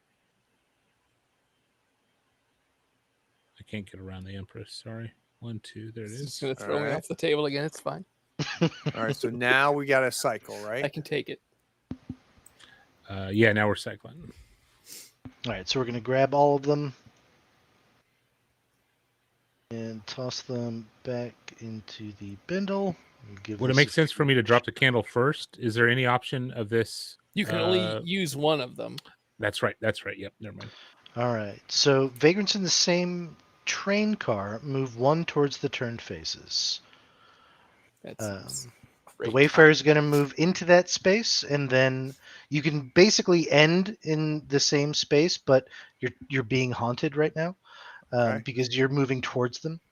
Then vagrants adjacent to the turn faces gain spooked, which is the white Haint effect token. Luckily, you've already got I it. already have it. So Right, but if are if Craig goes back to the same space, then Nick can't move to be adjacent. Is that correct? Do we get to pick that order, it or would does be he- the worst case. or in is it that he would move there, then Nick would move, then right? Exactly. Craig yeah. no longer can go to the space he was in? Yep, and the curse bearer would also be moving 1 in Sure. from this effect as well. So yeah, you would have the bottom of the right to move into. Craig. So I go down here. Or Right. over here? I'm going to go here. And you were haunted, so you're going to lose the 1 humanity. I did. Okay. All right. And then Uh, I guess I didn't do this, but I think at the start I should gain or I lose 4 humanity. No, because you weren't Because first. you didn't go first. right. go That's first. This round. Okay. It's only the first. Okay. Right. Yep. And then the curse bearer. What happens to the curse bearer? she's going to move 1 towards the turned faces. The songsmith is now adjacent, so you are going to gain spooked, which is the white Haint effect token. You got to move, Patrick. Okay. You have to move 1 towards, so you can go in either way. Let's go. And you this don't way, want to 'cause be I near don't the have a edge, blind right? Because unit. you're shaking. I am. Does that affect me at the edge if I'm shaking? I don't think No. it does. The edge. There's an edge effect somewhere. It I'll move triggers right every there, so just in often. case. Yeah. Yeah, I'll move right there just in case. Yeah, I think that's All fine. right. Okay. Woo. So, Ooh, and that was all your turn, right? Nick, all that was you. your turn, right? So now we're going to so do the Haint's turn. gotta- Yep. you did just gain spooked. So if at the end of Oh. your turn in range 2 of the turned faces, you're going to lose 2 humanity.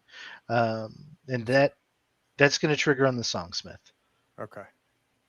Okay. He's All right. robust. Yeah. And then Okay. I need to pull a token for Now we got to the see what the Haint's Haint turn. does. Yep. Exactly. So, All right. We don't like the Salt. salt, right? Shoe fly I don't think shakedown. you like any of them, so All right, so he's going to move 1 towards a candle, which is where the songsmith is. And that was the edge effect. Whew. Right. So we're going to move Songsmith gets the option of moving left, up, or down. That's the one, yeah. Right. The So one that you puts did just not get on an haunted. edge. We just triggered that. Where do you want to go, Nick? And he Nick- does still get to it. Oh, he doesn't. This one doesn't do an attack, so it doesn't really matter. Right. So Nick, for being haunted, you're going to lose one more humanity. Vagrants in the same train car gain the shakes, which is the black haint effect token. So if you've got that, and then vagrants adjacent to an edge or terrain in any train car are going to lose 2 humanity. Oh, jeez. So that would be the Wayfarer is going to lose 2, Yeah. and then the Empress as well. Got mine. All right. So the fights start to escalate once things start building up. Yeah, this is escalating. I'm way too happy. Way- Do you know what'll happen to your sales if we lose this? Do you realize? So, for my turn this round, I'm gonna move 1, and then I'm going to investigate Right. 2. Yeah. All right. And so I'm gonna move 1 Yep. to 4. All right. And we're And gonna read event 4. so it says, an old suitcase, real old, like hell and back old. Couldn't hurt to have a little look-see inside. And let's see what you roll here. And so I'm get 2 because I put 2 coins into investigate, right? Yep, and your investigate value is 4 plus. So you need to hit a 4 or above for a You success. got this, Jim. Perfect. Okay, Ooh. so we're going to read the 0 here. Perfect. Who in their right mind keeps a suitcase filled with bones, animals, humans, and some that hard to explain? Just don't look right. Remove event 4. Lose 1 humanity and gain the shakes. Perfect. So we'll never know what was in that suitcase. And how many humanity do I have to lose? Did you say 4? No, we're removing event 4 from the board. Oh, you only just one losing humanity. 2. no, only 1. Only the 1. All right. Okay. So That not was too bad, Terrible. but we'll never know what and, the benefit of it was. and then I have 2 more. Oh no, I now only have 1 more because I now have the shakes. So I can go 1 more space. Yep, and we'll And this move guy that comes from off the board. All right, let's see what the turn faces do. And then I'll pull something from that for them. Let's put another one of these guys All right. down. Iron Nail is Roll and Tumble. It's got a move value of 2 and a range of 1. Vagrants in range lose 2 humanity, then move 1 away from the turned faces. So here we have a few potential targeting options. Who has the least humanity right now? To me, it looks like the Curse Bearer does. I have 4. I think so. Yeah. So I've taken 5. Do I count? Oh, I'm far away. You don't. It's only the Vagrants in Train Car C right Okay. now. So I have 6 humanity right now. I I'm have at 4 5. humanity, but I've taken 6. Okay, so yeah, let's see. We're counting wounds taken, correct? Right. Yep. Yeah. All right. So- Wounds taken. I'm down 3 then. Okay. I'm down 3 as well. All right. So it looks like the Songsmith is going to be the target.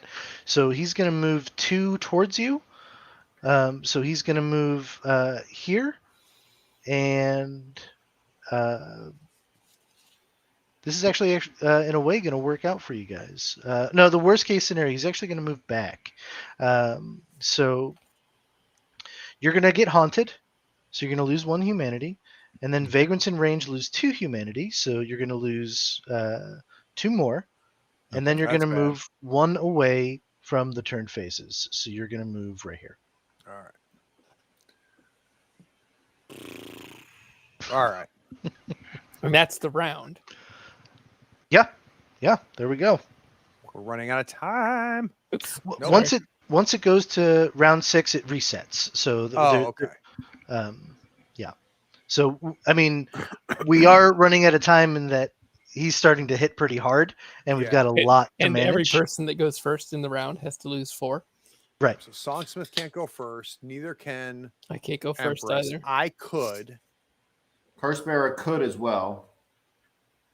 I can't get close enough to hurt him this turn. Like I'm not going to hurt him this turn. Oh, because of that damn terrain, and I'm in your way. So let me get out of your And way. I'm slowed. I need to get some iron nails. Shit, so am I. All right, I can use my iron nails. All right, I'm going to go first. And don't forget, you can't do that one this turn. Right. Because I know it will be tempting. So what about my? Oh, I don't have a. I don't. Can I just do that 6+ punch? You can.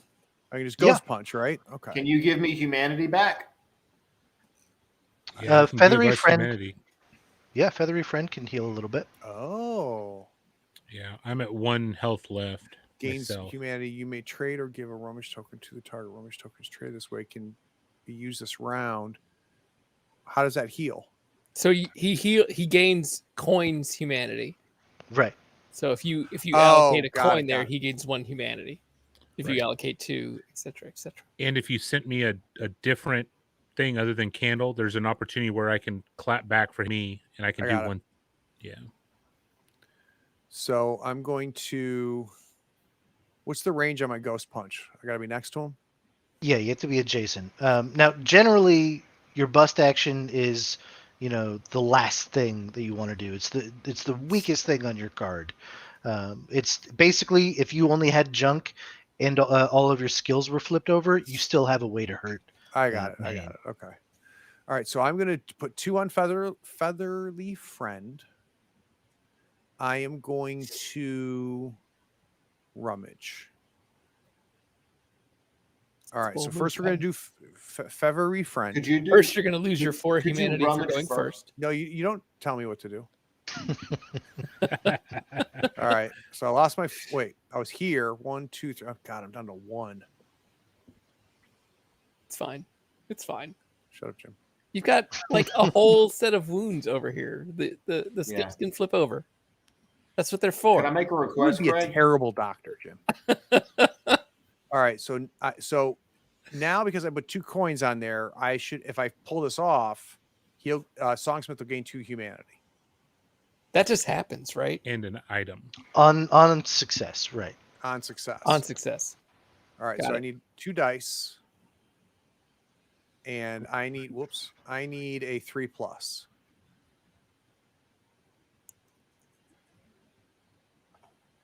Boxcar. Booming boxcar. Yeah, let's see another one. Nice. Boxcar. Give me another one. Yeah, you keep going. Exploding dice. Oh, there goes Put the the Empress back. Empress. Come on, man. See this die You over ready? here? You ready? Right here. You see this die right here?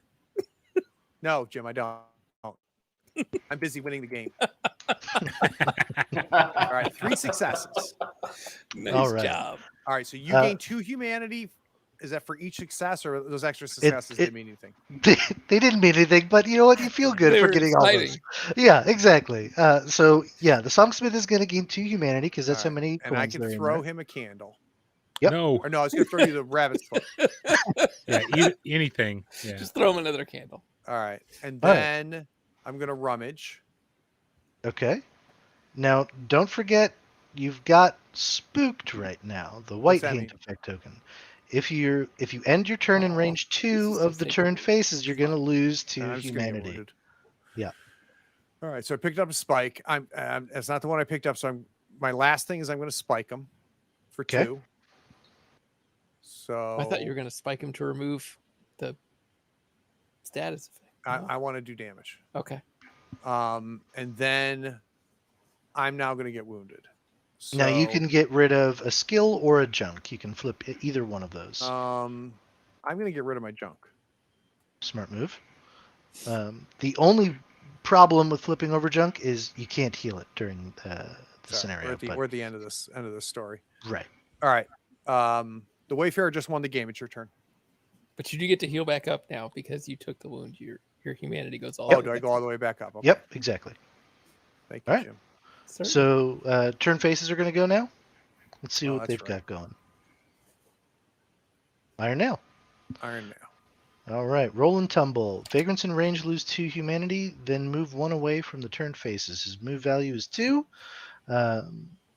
right now he would move towards the Curse Bearer because the Wayfarer has at max humanity, and the Songsmith is outside of the train car. So he's going to move 1, 2. Vagrant's in range, which is only range 1, lose 2 humanity, then move 1 away. So That's that worked nobody. out great. Yep, that worked great. fine. All right. Good. Who'd like to go next? I can go. Perfect. So Nobody's going to acknowledge the fact that I went first and took the hit. I appreciate it. I do. I think you had the extra ablative wound to do so. I'm gonna Perfect. move, and I'm just gonna YOLO it. I'm gonna move, and I'm gonna punch it twice and pray I don't die. I'm gonna drop a candle though, right there. Okay. Then I'm gonna move, and I'm gonna see if I can wail on this guy. Hopefully, I roll better this time. All right. And you're performing Old Knife Strange Blade. So Old you're Knife, gonna Strange Blade. you're reducing the So- skill's success value by 2 if you move this turn. So you only need to roll a 3. Then for Rolled each a 1 and a success, 2 last time. target gains coins humanity. So you could go and explode here if you get some successes. Hold on to your butts. Let's do it. Hey, you got a You'll 3. gain 2 humanity, right? Yep. Nice job. All right. Then I'll take a hit for 2. Yep. Got it. And then All right. I've got I'm gonna rummage. No, I'm not gonna rummage now. I put them both in the hits. That's right. Yep. So we're good. And then the turn faces are going to go. Yep. Salt. Oh. Shoe Fly Shakedown. Vagrants in the same train car gain the shakes. That's the Black Haint effect token. So if anyone doesn't have it, looks like everyone does. So feel free to get rid of those whenever you guys want. So Vagrants adjacent to an edge or terrain in any train car lose 2 humanity. So Wayfarer loses 2. Yep. And that's it. All right. Does Would it like to- move at all? No. Oh, yes, he does. He does move 1. And that would move towards the Curse Bearer. So he's going to gain 1 humanity. You're going to lose 1 humanity. And you stabby. And you get to choose which way you go because he's going to go in your space. Guess he wouldn't move towards the candle. I was still the closest one, right? Well, he would move towards the candle, but you just are happen to be there. You're still in the way. Right. Yeah, so I'm You gonna should move down probably there. get out of the way. So that if Probably you go lose dick both on the his- candle again. Well, I don't want to probably get go- next to an edge. Well, Go, scoot over here. Okay. There you or go. no, go up here. Or there. That'd be next to train, but yeah, It'd whatever. still be next to terrain. Oh right. yeah, Oh, you that's want to right, be right. here. No, so that's good, you're- that's good, that's a you're good point. In the open, and that way Alright. he'll come down. And- Although and- he'll still come get you. So it's the same. give them humanity. You did a little stabby. He got it. He did it. Yeah, I already took care of that. Yep. And then you lost the humanity, and then we're did. done with his turn. So who's next? I do you believe got, the Nick? So Songsmith screw it and next turn. I'm calculating out 1, 2, 1, 2. I can't end on a character's thing, can I? No. 1, 2, No. 1, 2, 2. but your actions do have pretty good range. An Ode Medley is 0 to 4, and Little Rhythm is 1 to 3. So Yeah, I'm trying to figure out a way of getting around these guys. So if I go 1, 2, 1, I can't go through him. Oh, don't do it. So you have the shaken token, right? So you can only move 1, right? right, your move value Yeah. is Oh, currently man. reduced by 1, so you're barely moving. These 2s you're counting. It's not where we're at, man. Oh yeah, there you go. Oh, this isn't even my final form. It's always at the end of the game when people just start messing with Like, I'm so that's why- far away. That's why like X-wing and stuff like that just devolves immediately. All right, let's. Oh no, I don't want to move him away. I guess it's May. Well, you. 8? Old How about Melody. healing? Can you? What's the range on your heal? Well, it's 4, but the problem is, I can't get to Curse Bearer. I can get to you just fine, but I can't get to Curse Bearer. Okay. Oh, maybe I'll do that. I'm just gonna have to take a wound next turn. It'll be okay. Yeah. I can handle getting a little bit closer because I got a spike. If there's multiple candles, do they go to the nearest? Right. Yeah, exactly. Now you do have a rabbit's foot, so you do get the potential of using another coin here. It's true. What does your mirror do again? Oh yeah, we haven't He hasn't- been keeping track He of hasn't that. really I'm not been close. super close for Right. a while. But So if you have a rummage token that matches the token used after a haint within range 2 has taken its turn, that haint's going to gain 1 humanity. So if he was staying close by and he drew an iron nail Got for it. an action, Yep. well, in this instance, a candle or Or rabbit's foot. yeah, exactly. Yeah. And so I need salt, right? No, I I would have need killed to have that iron mirror. nail. you need, I mean, you Um, need both salt and an iron nail. Well, just to get rid of my move issue. Yes. That There's one's only the iron 5 nail. humanity left, so that's I need also One, a thing on two, the table. 3, 4. I can't get close enough to do anything of significance. Yeah, you could use little rhythm on her, on them. So I only have move 1. So if I go 1, 2, 3, I can't do a complete through you. Hold on though, but your range is 1 to 3 on that 1 one. to 3. So 1, 2, 1, 2, 3. Shit. Okay. Yeah. One. I can do now, my- and we can't. He couldn't do it over the crate. No, exactly. Right. Yeah. But if he goes Yeah. 3 and uses the rabbit's foot, right? 1, 2, 3, 4 for Good an old point. medley. Which is Well, I guess Three the ups? movements are cumulative, not individual instances. So if I'm only move 1, but I throw all 3 coins through it, I'm actually move 3, right? So I can move fully through another player. Yeah. Okay. but your Um, 3 won't 2, get you 3, through him anyway, 4. right? No, I I'll- can't even get No, there. but No, if but you're you'll move here, you 3. can do old medley. 1, 2, 3, 4 to the turn faces for. Alternatively, Okay. you could just rummage a lot and get rid of some of these candles and get some tokens that are actually going to help you get rid of these haint effects that are Also hindering that. you so much. Yep. Yeah. What do you know about this game, Kyle? You're right. Yeah. This is the first time you've played it today. Today is Probably correct. not Yeah. true. It's pretty late. All right. Yeah, I am going to do all 3. Well, Yeah. No, 1, 2, no. 3. I think you should do the old medley, right? I'm going to do, well, actually, it'll be old medley, and then I'm going to use the rabbit's foot for a move. I guess that would The be old on medley rummage. doesn't put you. Well, that's only put you 1, 2. It doesn't Yeah, get you. You're gonna You have to gotta move go 3 to get moves in range and for then old use your own medley. medley. If One, you want there to you do that, go. or you can There do you your go. rummage thing. Well, you it's a can separate and you plan. can just can't drop do a both. candle too. You could drop a candle, but Oh, No, not because if he's using the rabbit's foot. He can't. oh, exactly. Look at right, me. I right. remember the rule. it's about time. Yeah. Right after you 1, suggested you break it. 2, 3. Okay. So that's all 3 of and those. Yep, that's done. Yep. And we're going to put the rabbit's foot on the cycle track. Yep. Yep. Yep. All right, we need a win here. I need All 2 right. dice. Where's the other dice? Or 2 die. dice. You need a Sorry. 4 There's up. one way over here by me. You probably Or pick 4 that up one or a 5 up for or 3 up for you. 3 up, Yep. You're only putting 1 coin in it. Got so this. right? Because it's a 5 minus the 1 coin minus the 1 for Boxcar. using Do 1 it. card. you are rolling 2. I know he did. He rolled these 2. Got a- Oh, you I've did. got My mistake. I was looking at the card. So 3 successes. What does that do? all right. So for each success, target gains 1 humanity. So you just got a good swing in there. Nice job, Nick. He's only got 2 more to go. Wait, who's winning this game, Craig?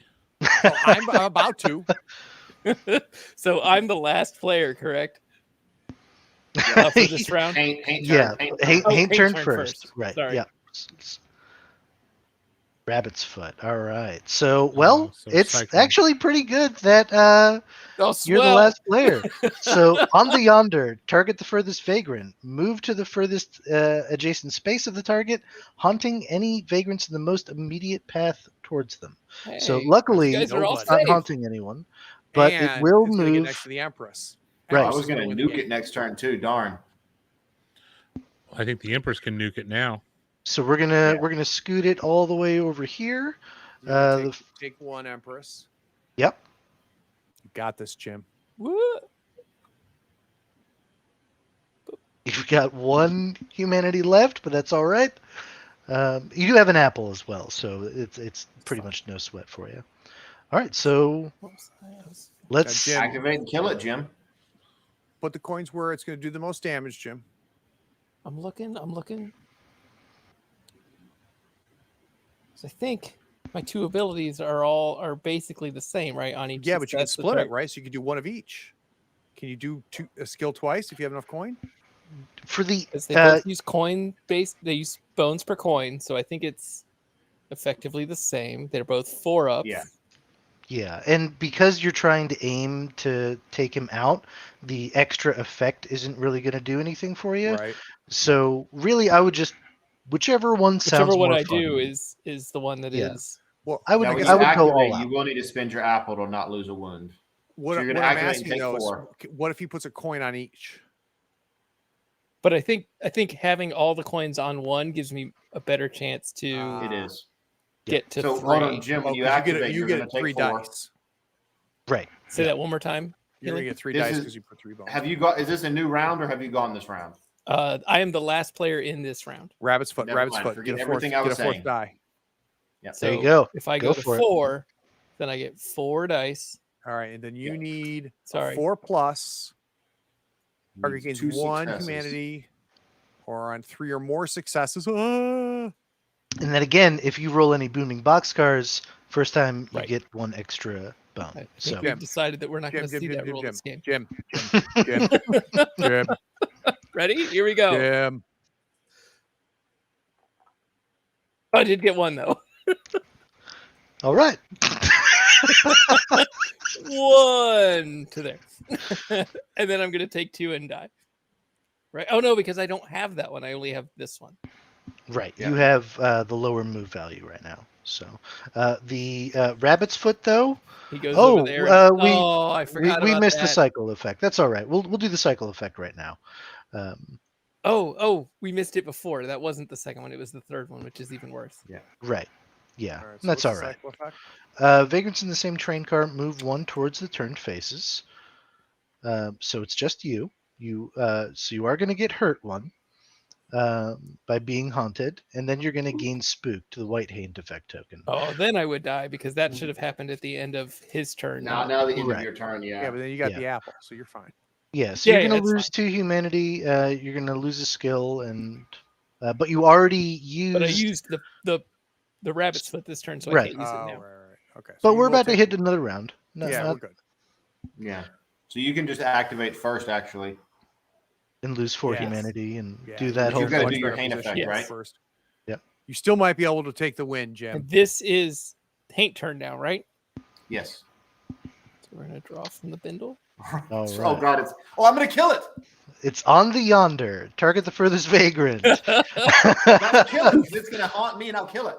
Yep, we're gonna scoot over, and You're it's gonna you're go like bring this, it back, and boom. and it will probably have hit me on the way because that's Right. probably fair. All right, so we broke it, and we beat the scenario. We And did it. I'd like to get to the camp phase real quick, if we could wrap that up and kind of show do that off. So Nice job, Patrick. All right, camp You phase. didn't do anything. I Oh, just stood right. there, and got hit. All right, so the camp phase in Vagrantsong is the wind down and setup phase, essentially, between scenarios. So the first thing we want to do is we want to read either the victory moment or the defeat moment. And moments in the game are basically special events that happen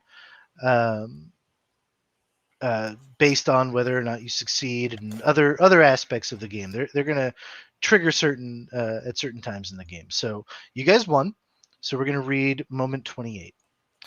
After a moment, standing in silence, they each relax their shoulders and let out a sigh of relief. One by one, the turned faces begin to slowly vanish out of sight. You can feel the burdens lift from their shoulders, but yours are only beginning. If all 3 rituals were completed and there were no vagrants who became westbound during the scenario, gain the cold shoulder milepost. After the camp phase, continue to the next scenario on page 5. Mileposts in the game are essentially like achievements. They're at the end of the rule book. Is it a milepost page? We're going to check that off, and certain things happen once we reach certain milepost thresholds. But yeah, that was the moment. So the next thing we're going to do during the teardown step of the camp phase is restore our humanity, not our skills and wounds and Right. broken junk, but anyone who had missing humanity would gain back to their maximum right now. Then we would clean up the scenario itself. So we would, just get rid of all the stuff, put all these tokens back. No. We're just gonna toss him over the side of the board. Bye. Do we lose haint effects at the end here? as part of Yes, it? you do. Yeah, that is a part of the restore humanity step.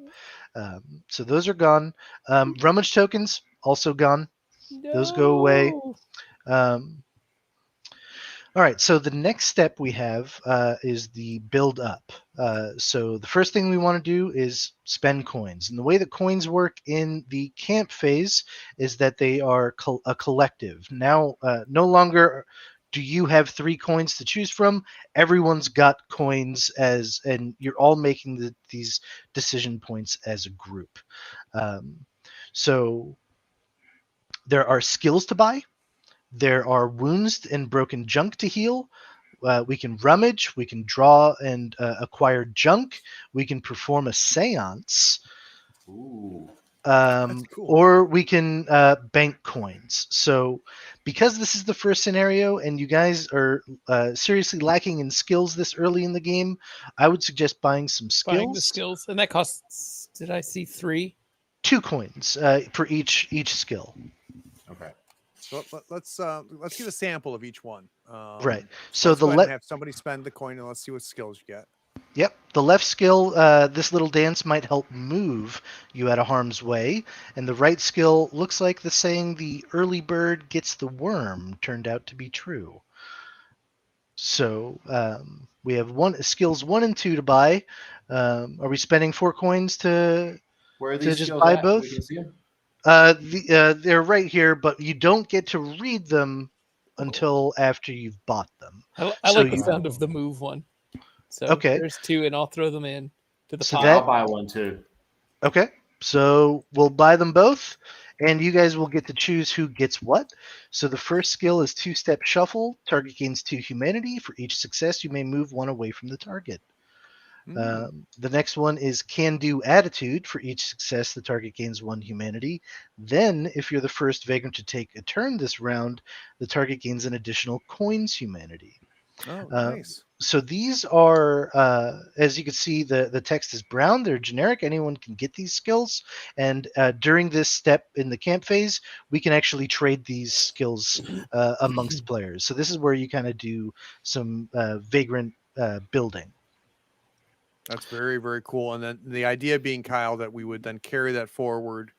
So if we've got kind of a home group, a Tuesday night board game group, we would be able to just to keep building off of that. Now, I would assume that the scenarios scale as a result. Yeah. The game is gonna. We just played the trading wheels scenario. Which we owned, by the way, owned it. Yeah, Oh, totally. absolutely. That didn't boil down into chaos at the end at all. Yeah. Control chaos. So one other thing that we get to do here is we get to look at the top card of the junk deck. During the camp phase, there's a demon cat named DC who sells us junk. And he says, in this scenario, look, you just saw a bunch of faceless phantoms who were stuck in the same predicament as you, stuck on this train to nowhere. And now you're talking to a cat. Don't make it weird, or else I won't offer you the help you so desperately need. Now, what are you hungry for? So you can buy junk from him. Junk costs 3 coins. So let's assume I did that. So what did I get? All right. So let's. How do I remove the? There we go. Draw. No. OTTS. I There got we go. All right. So we're gonna flip that over. So this is fishing line. Increase Oh, the range of your nice. skills by 1. Ooh. How's that junk? All You like right. my junk? All right. So we've spent at this point 7 coins. You're using all the coins that you had, and then you also had the 3 here. So we And had how much was it to repair that? 1 coin each. So you still have room to So if to I were flip to do these over. this Yeah. guy, I can do this. Yeah. And that leaves you with 3. 3 coins. Oh, 4, because 4? Okay, perfect. Bear still has 1 more. Perfect. Is So that just enough for that seance? exactly. So the There you go. seance costs 1 per vagrant, so it scales on player count.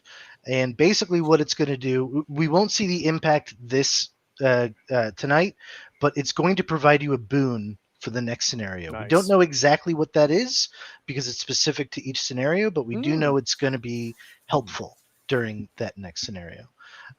Then we, after we're done spending our coins, we have the option to save the game, which is putting the cards back in the box in a specific order so you can remember where they are. Nice. Then we bring it back up and we can manage our vagrants, witness the in-between, which is the one last thing I'd like to do, and then we'd start the next scenario. So Okay. the witness the in-between.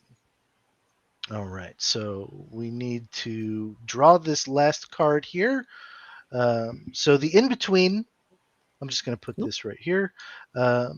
This is basically an individual choice event system in the game. So in between each scenario, you're going to be looking at these cards in order.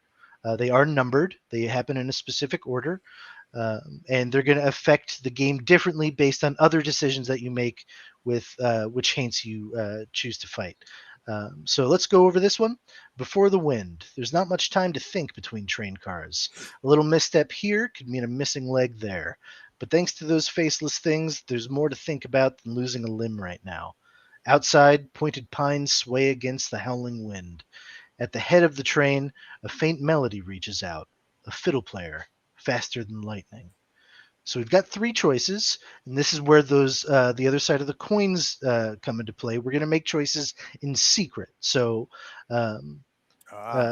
so choice A is the cold minty smell coming from the pines, normally invigorating, feels distant and fragile. Choice B, you can't help but imagine a great wolf being the source of that endless howl. And choice C, the song is both familiar and not. It's uncomfortable, but not unwelcoming. All right, so we're all going to vote, basically, right? Yeah. All right, I put my coin on there. I forgot which one to switch. Don't look. All right. Who didn't vote? I haven't voted yet. Sorry, I had to figure out which token I was using. Oh. How did? Yeah. There. Thank you. All right. So we'll flip this over, and we'll flip over all the coins. So we've got 2 Bs, 1 C, and B 1 wins it. A. So, well, all of these happen, and they happen to Take them each individually, individual. right? Right. So whoever chose A, the feeling fades, replaced with who flipped on me? Sorry, I'm trying to be helpful. You're fine. The feeling fades, replaced with the numbing you'd prefer to forget. There's no effect. So whoever chose A, nothing bad happened to you. Right. So whoever chose B, there's no room on the train for those who are scared. For the next scenario, gain backbone. And this is where the gray in-between effects come into play. Backbone, when the haint breaks, gain 2 additional humanity. Nice. And it's removed after suffering a wound. Now, choice C, even as the song retreats, the rhythm stays with you. At the start of the next scenario, you gain 1 free move. There Very we go. cool. Very, very cool. All right, so quickly recap for everybody. Right now, this is late August 21. So if you're watching a recording of this, Gen Con is about to come up in a couple weeks. This can be ordered at Gen Con. And what is that noise? This can be ordered at Gen Con. And if you do order it at Gen Con, you get an extra scenario and a pin. Is that correct, Kyle? Exactly. Yep, you get a bonus Okay. scenario called Fool's Gold, and you get the Skelly Man pin. Very, very nice. And then we should see it in stores in the fall. So if you're watching this afterwards, you can probably pick it up at your friendly local gaming store or go to Wyrd.com, WyrdGames.com. Wyrd-games.net. Wyrd.games.com. All right, beautiful. Beautiful. All right. So real quick, Nick, big thank you to you. For those of you watching, tomorrow, Nick and I are watching live tomorrow. Nick and I are playing Dungeons and Dragons 5th edition using a setting put together by Brett Blazinski from the Gaming and BS. So Nick and I will be players, and this will be the first time we've had a guest GM on the channel. So we're looking forward to that. Jim will be there monitoring the chat because Jim is the man. So thank you, Jim, for coming tonight as well. Patrick, I missed you, buddy. It was good to play with you again. Good to see you guys again. And Patrick says that when we do Delta Green on the channel, that he is going to sign up immediately. Last but not least, Kyle, appreciate it, man. Yeah, thanks for having me on thank you very board. It's much. a lot of Thanks, fun. game. And if you haven't gotten enough, Kyle, and who hasn't? Sunday, Kyle will be playing in the Mothership, episode 2 of Mothership on Sunday. If you're watching this on YouTube, let's do a quick like and subscribe for me. Another thing that helps you is put in the comments what you thought about the game. Put in the comments, Craig's an idiot. I don't care. Just leave a comment for me. And then if you're watching this on Twitch, a quick follow would be great. And if you're feeling super generous, a subscribe isn't the worst thing. Everybody at Wyrd Games always takes care of us. This is good, dude. This is good. I'm just going to let everybody a quick comment. Things for me that I really like. I feel like there's some strategy, some tactics involved, which I like, right? So my decisions matter, but I like the feel of it. I got to say that the flavor text, and I felt like I was on a spooky train, and I thought that was really, really cool. How about for you, Nick? Yeah, thematics for sure. I didn't know how it was going to come through with a long kind of square board, but the events, the different number tokens with the text and the different things happening really encapsulates you and really brings you in, kind of reminds me of Mechs versus Minions in that mindset of where these things just escalate and get better and harder and more challenging. And I really enjoyed our session today. Yeah, that was fun. Jim? Definitely the thematics are very cool. All that flavor text was great. Watching this guy bounce back and forth was very cool. So Yeah. it was a lot of fun. Yeah, the movement stuff was cool. You didn't quite know what was happening. How about for you, Patrick? No, I liked it a lot. It's got the flavor and the story that you see in some of the more complex legacy games, but it doesn't have all the stuff that goes with that that drags those out into like an all-night experience. Yep. So I really like that balance right there. I thought it was very cool. Kyle, now that we know what we're doing, if we weren't trying to teach everybody watching, for the 4 of us to sit down and play the next scenario, set up, breakdown, and play, what would we be looking at time-wise? Set up 5 minutes. Play. We're looking at probably, the first scenario can take a little bit, right? Because we're all learning the game and trying to figure out the actions. But scenarios average about an hour to an hour and a half. Some are shrink down a little bit because there are more puzzly scenarios in the game. You won't actually be fighting against Haints. You're going to be stuck in some other bad situation. That's cool. But yeah, you'll be within about an hour to an hour and a half on average. Beautiful. All right, everybody that's watching live, I appreciate it. We had a great chat as always. Hope to see you tomorrow and on Sunday when we're playing again. I'm going to quickly do a raid, but big shout out to Wyrd Kim as well. All right, give me just 1 second. Let's see who do we want to go check out. Flip the table. Flip it. Oh yeah, let's. All right, we're gonna go, buddy of mine. Let's go over to Norse Foundry. They've got some real nice stuff. The only thing I'll warn you about Norse Foundry is not one for the kids, but it's well worth watching. Eric runs a good channel, so we will shoot over there right now. Tell Aaron Frankhouse that Craig Shipman sent you, and that you think Blades in the Dark is awesome. He's the one that was on our Blades in the Dark stream. All right, we'll head over there.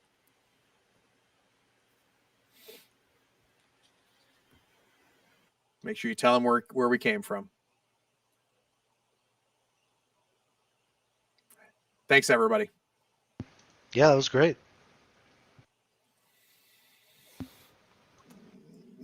Oh yeah, there's Frank House. That was very cool. That was a lot of fun. Cool. That wasn't just talk. No, absolutely. It was great.